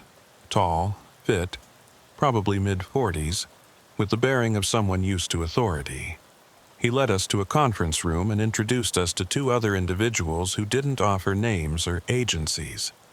They just sat and listened as Hassler asked us to recount our experiences on Route 127. We told him everything: the time anomalies, the distance problems, the repeated landmarks, Opal's station. He took notes and asked detailed questions, but didn't seem surprised by anything we described. When we finished, he was quiet for a long moment. Then he closed his notebook and looked at each of us in turn. What you experienced on Route 127 is real. The time distortion, the spatial anomalies, the difficulties with measurement and recording. It's all documented and under investigation. What's causing it? Dale asked. That's classified. But I can tell you that certain experimental technologies are being tested on isolated transportation corridors. Route 127 was selected because of its low traffic volume and remote location. The effects you experienced are side effects of that testing. Side effects that have killed 5 drivers. We don't know that they're dead. They're missing, which is different. And yes, we're concerned about the civilian impact, which is why we're working to contain the phenomenon and prevent further incidents. Contain it how? I asked. By continuing to run the tests and just hoping fewer people get caught in the distortion. By understanding the parameters better so we can predict when and where the effects will manifest. And eventually, by completing the testing so the technology can be properly deployed under controlled conditions. What technology? What are you testing? Hassler shook his head. That's above your clearance level. What I can tell you is that you need to stop investigating Route 127. Your curiosity is understandable, but it's putting you at risk. The phenomenon is sensitive to attention and observation. The more you focus on it, the more likely you are to get caught in it. That doesn't make sense, Mara said. How can a road distortion be sensitive to attention? Because it's not just a road distortion, it's... Hassler paused, choosing his words carefully. Think of it as a field effect that responds to consciousness. When you're aware of it, when you're looking for it, you become more susceptible to it. That's why drivers who don't know about the anomalies often pass through without incident, while those who are watching for them get trapped. The explanation felt incomplete, like he was describing something complex in deliberately simplified terms, but it also had a disturbing logic to it. What about Ellen Carver? Dale asked. She knew about the anomalies, was watching for them, and she disappeared. Are you saying her attention caused that? Possibly, or she encountered a particularly strong manifestation. We're still investigating. Hassler leaned forward. Here's what I need from all of you. Stop researching Route 127. Stop comparing notes with other drivers. Stop trying to document or understand what you experienced. The more you engage with it, the more danger you're in. And if we don't agree to that, I asked, then you're on your own. We can't protect people who insist on investigating classified phenomena. And I'll be honest with you, your continued attention to this matter could interfere with the testing in ways that create more danger, not less. It was a threat dressed up as concern. Stop asking questions or face consequences. We left the meeting with more questions than answers. Hassler's explanation raised as many issues as it resolved. What kind of technology created consciousness-sensitive distortions in space-time? Who had authorized testing it on a public highway? And what had really happened to the missing drivers? In the parking lot, the 4 of us stood by our trucks and discussed what we'd learned. He's lying, Mara said flatly. Or at least not telling us the full truth. This isn't just about testing technology. There's something else happening. But he confirmed the phenomenon is real, Kirk pointed out. That's more than we had before. At least now we know we're not crazy. We knew that already. What we don't know is whether we can trust anything he told us, or whether that meeting just put us on a list of problems to be dealt with. Dale looked at me. What do you think, Wendell? You're the one who set this up. I thought about Ellen, about the 4 others who'd vanished before her, about Opal's warning that drivers who stopped moving in the stretched zone were never seen again. I think we need to be very careful about what we do next, I said finally. But I also think we can't just stop investigating, not when people are still disappearing. The question was how to investigate when the phenomenon itself seemed designed to trap those who looked too closely at it, and whether any of us would survive finding the answer. Against Agent Hassler's warning, we kept investigating. Not openly, not in ways that would draw attention, but we couldn't just walk away. Ellen Carver had been one of us, and she'd vanished trying to understand what we'd all experienced. That demanded something more than silence. Dale found the pattern 3 weeks after our meeting with the task force. He'd been analyzing delivery schedules, fuel records, and highway patrol reports, looking for correlations between convoy activity and the timing of anomalous events on Route 127. "It's every 19 days, he told me over a secure phone line. Like clockwork, the stretched zone activates for approximately 8 hours during the night, then returns to normal. The convoys run during those windows. How far back does the pattern go? At least 3 years. Probably longer, but records get harder to verify the further back I look. And here's the interesting part. The 5 missing drivers all disappeared during active windows. They weren't random encounters with the anomaly. They were there when the distortion was at full strength.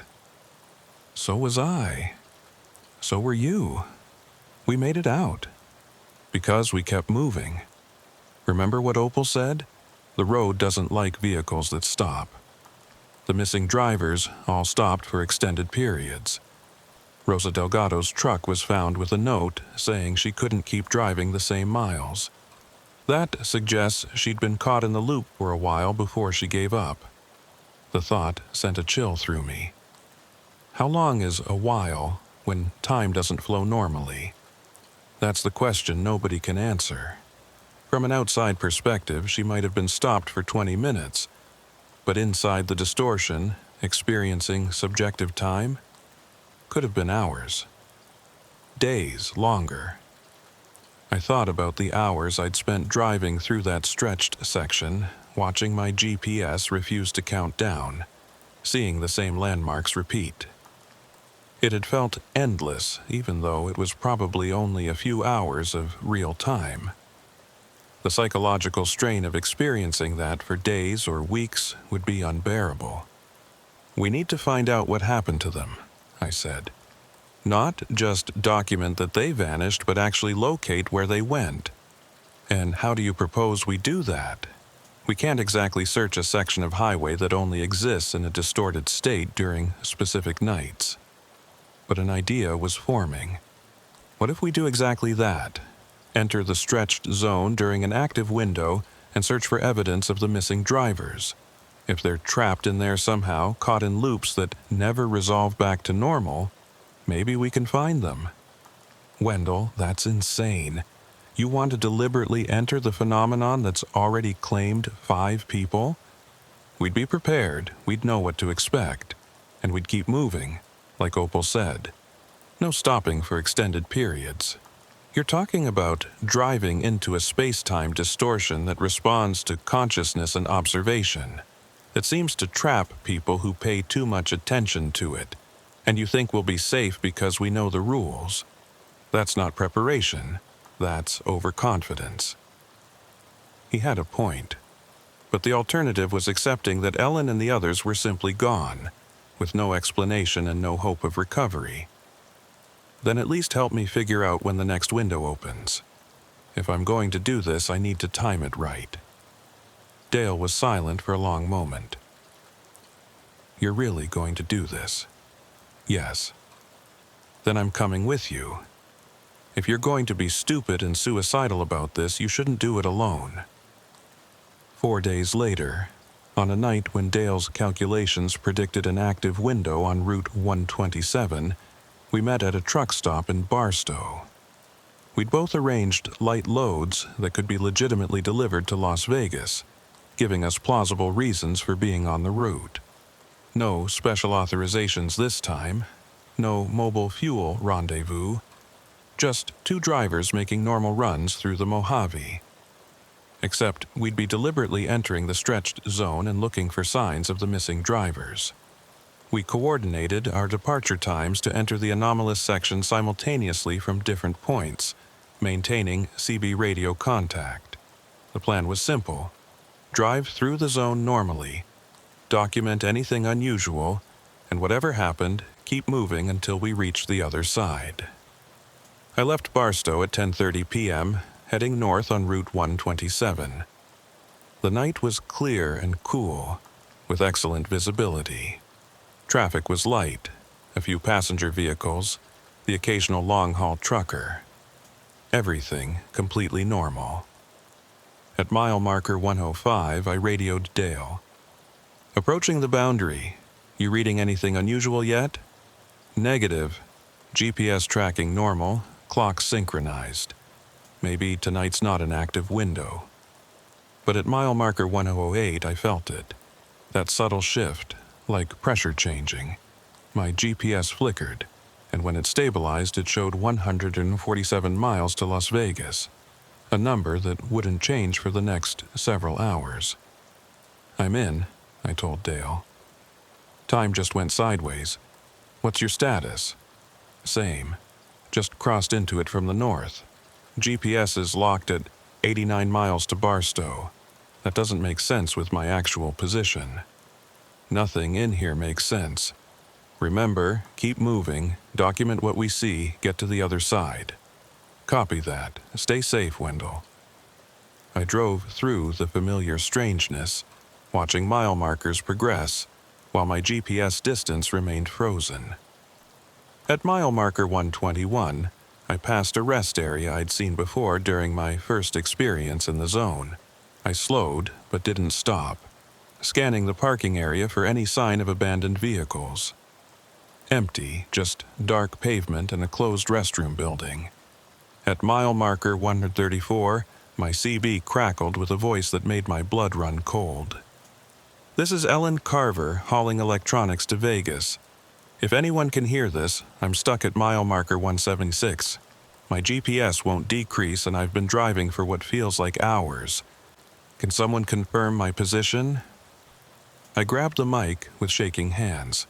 "Ellen, this is Wendell Croy. Where are you?" Static, then her voice again. Exactly the same words. "This is Ellen Carver hauling electronics to Vegas. If anyone can hear this, I'm stuck at mile marker 176. It was a loop. A recorded message repeating endlessly, transmitted from somewhere in the distortion. Ellen's last radio call, still broadcasting even though she'd vanished weeks ago. "Dale, are you hearing this?" "Yeah." "Jesus, Wendell, that's her voice. That's definitely her." I drove faster, heading toward mile marker 176. If her radio transmission was still active in the zone, maybe she was still there somehow. Still trapped in the loop, still trying to call for help.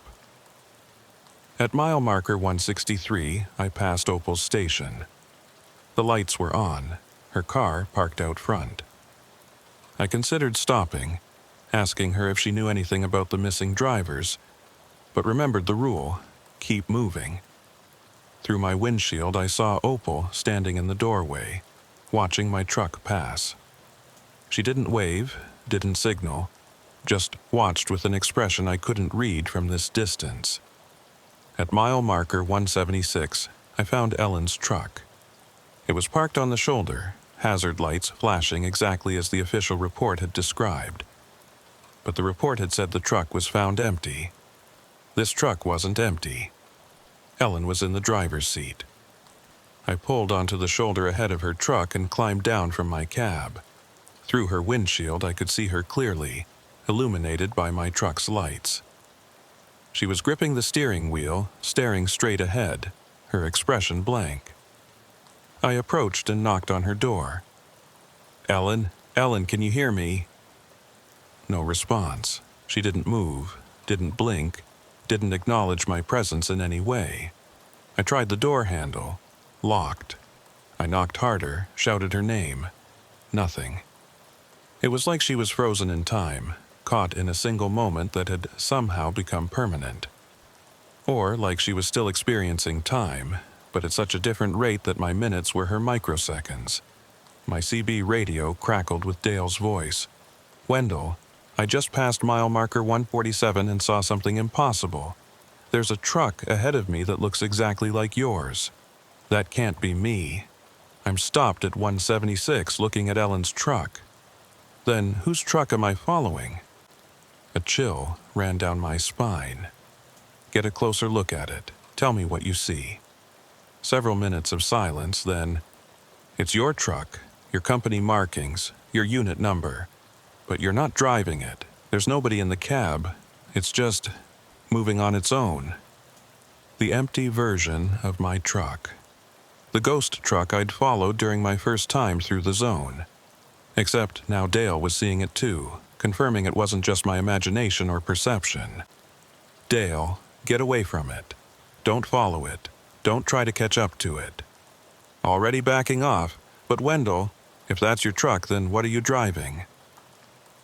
I looked back at my own rig, solid and real on the shoulder behind me.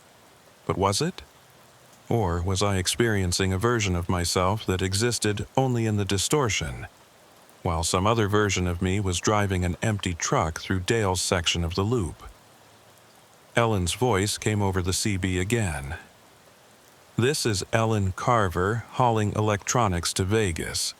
If anyone can hear this, I'm stuck at mile marker 176. I looked at her, frozen in her cab, her mouth not moving even as her voice transmitted over the radio. The call was coming from some version of her that existed in a different fold of time, still trying to reach help, while this version of her was locked in a single instant. I climbed back into my truck, my hands shaking. This was worse than I'd imagined. The missing drivers weren't dead and they weren't wandering in the desert.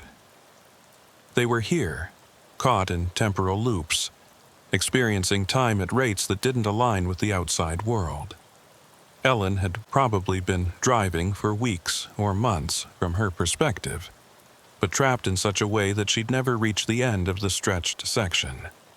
Dale, we need to get out of here, now. Already moving, heading for the northern boundary. I pulled back onto the highway and accelerated, putting distance between myself and Ellen's frozen truck. But I couldn't stop thinking about her trapped there, aware but unable to move or communicate effectively, caught in a nightmare version of the same drive she'd been trying to complete. At mile marker 189, I passed another truck on the shoulder, then another at 194, both with drivers visible inside, both frozen in the same way Ellen had been.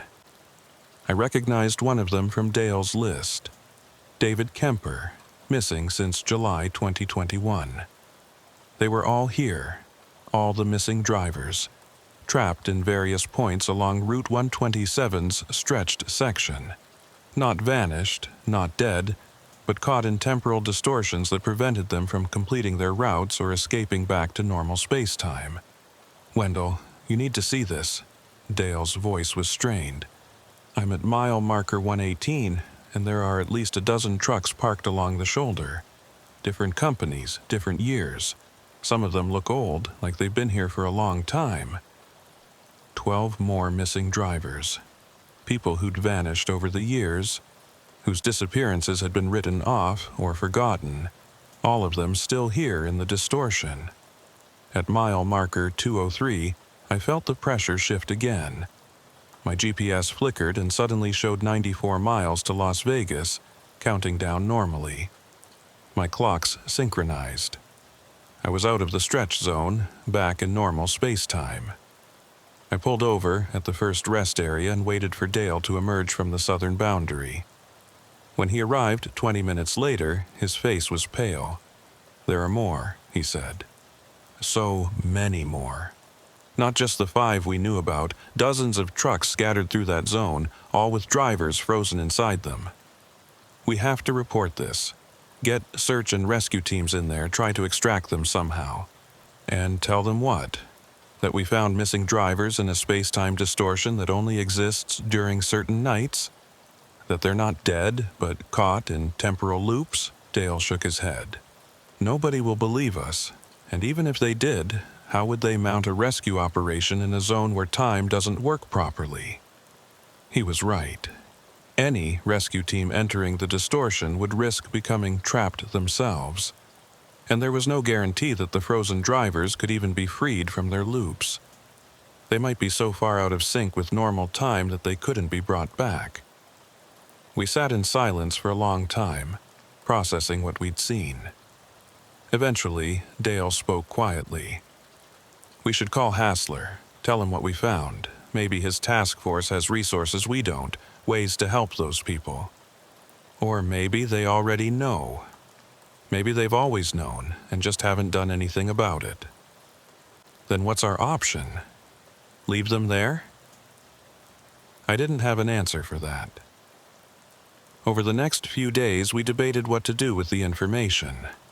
We could go public, try to force an investigation through media attention. But without evidence, and our photos showed nothing unusual just as Ellen's hadn't, we'd be dismissed as conspiracy theorists or attention seekers. We could try another rescue attempt, going in better prepared with equipment and plans. But we'd barely made it out ourselves, and attempting to extract frozen drivers from temporal loops was beyond our capability. Or we could contact Hassler and hope that his task force would actually help. In the end, the decision was made for us.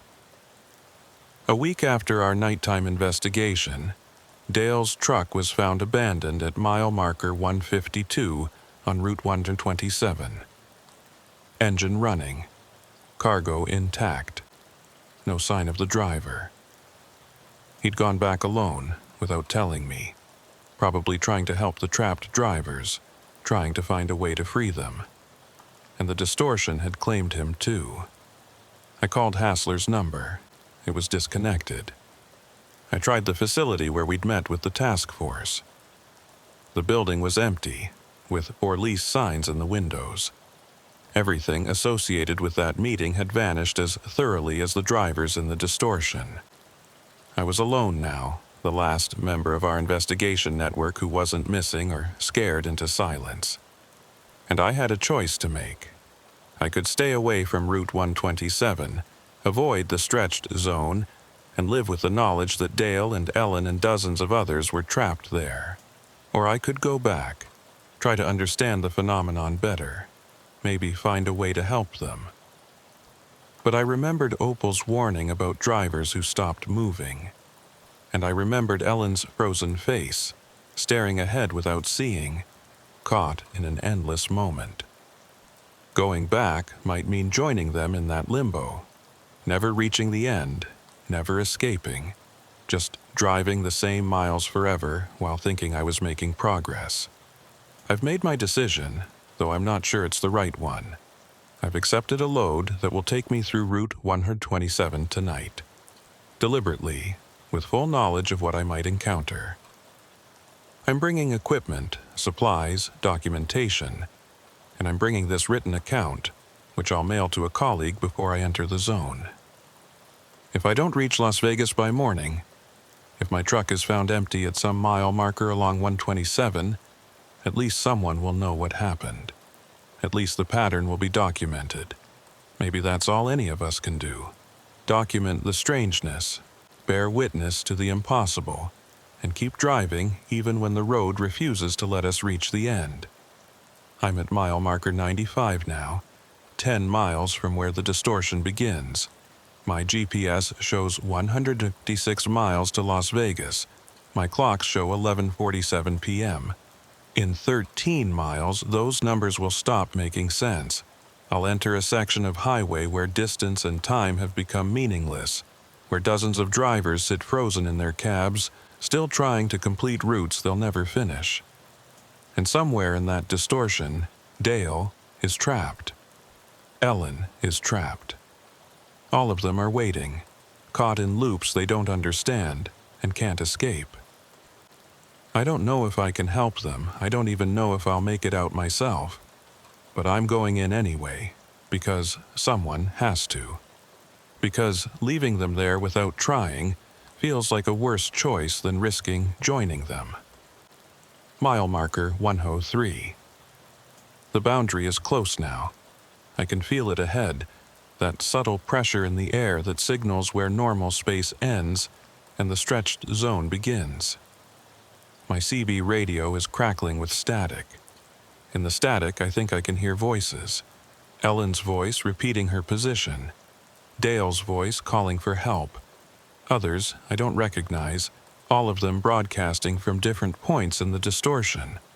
All of them still trying to reach the end of a road that has no end. Mile marker 108. The pressure shifts. My GPS stops changing. I'm in the loop now, and I don't know if I'll ever get out. But I keep driving because that's all any of us can do. Keep moving forward, even when forward has stopped being a meaningful direction. The mile markers continue. 109, 110, 111. My GPS still shows 156 miles to Las Vegas. It will always show 156 miles. And somewhere ahead, in some fold of time I can't perceive, Dale and Ellen are still driving too, still thinking they're making progress, still believing they'll reach their destinations. We're all trapped in the same loop, separated by temporal folds that keep us from seeing each other even as we drive the same highway. Mile marker 127. I've been driving for what feels like an hour, but my clock has moved only 7 minutes. Mile marker 142. My clock has started running backward. Mile marker 156. I just passed my own truck going in the opposite direction. I saw myself in the driver's seat, staring straight ahead, not seeing anything. Mile marker 176. Ellen's truck is here, and she's still frozen in her cab. I stop to check on her, knowing it violates Opal's warning but unable to just drive past.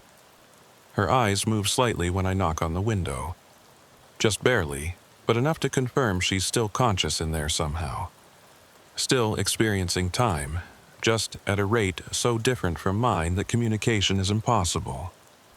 I write a message on paper and press it to her window. We're trying to help, don't give up. I don't know if she can read it. I don't know if the message will mean anything to her when a second of my time is an hour or a day of hers. But I leave it there and return to my truck. I have to keep moving, have to find the edge of this distortion, the boundary where it resolves back to normal space, if such a boundary still exists. Mile marker 203. This is where I emerged last time, where the GPS started working again. But my GPS still shows 156 miles. My clock still shows impossible times. The boundary has moved, or I'm deeper in the distortion than before.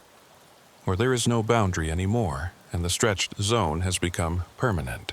I keep driving, because stopping means becoming frozen like Ellen and Dale and all the others. Mile marker 247. I don't remember this section of Route 127 extending this far. Mile marker 289. The highway is still here, still marked, still paved. Mile marker 334. I've been driving for what feels like days, but my fuel gauge hasn't moved. My cargo temperature hasn't changed. Nothing ages or depletes in here because time has stopped having meaning. The CB radio crackles with voices, more of them now. Some I recognize, most I don't. All of them calling positions, asking for help, reporting that their GPS won't decrease. All of us trapped in the same loop, driving forever through a highway that has no end. I think about Opal, anchored to her station, unable to leave. Was she once a driver like us? Did she stop too long in the stretched zone and become permanently fixed to that location? Is that what awaits all of us eventually? Not escape, not death, but transformation into permanent features of the distortion. Frozen waypoints that future drivers will pass without understanding. Mile marker 401. The sun hasn't risen yet, even though I've been driving all night. Or maybe it has risen and set multiple times, and I just can't perceive it from inside the temporal fold. My phone shows messages from weeks ago, months ago, years ago, all arriving simultaneously, all marked with impossible timestamps. One of them is from Dale, sent after he disappeared. I found something at mile marker 489. A way out, maybe. Keep driving. Don't stop. Mile marker 489 is ahead. If I can reach it, if it even exists. I keep driving. The mile markers continue, counting up into numbers that shouldn't exist on Route 127. The highway stretches ahead, empty and dark, disappearing into distance that has stopped meaning anything. And behind me, in my mirrors, I can see headlights. Other trucks, other drivers, all of us caught in the same endless route. Some of them have been here for years, driving the same miles over and over, never reaching their destinations. Maybe I'll find Dale's exit at mile marker 489. Maybe I'll escape back to normal space-time and be able to report what I've seen, get help for the trapped drivers. Or maybe I'll just keep driving forever, adding my voice to the CB radio static, another position report that nobody will answer. The road goes on. The GPS still shows 156 miles to Las Vegas. I've covered thousands of miles that don't exist, and I'll cover thousands more because stopping means becoming frozen in time.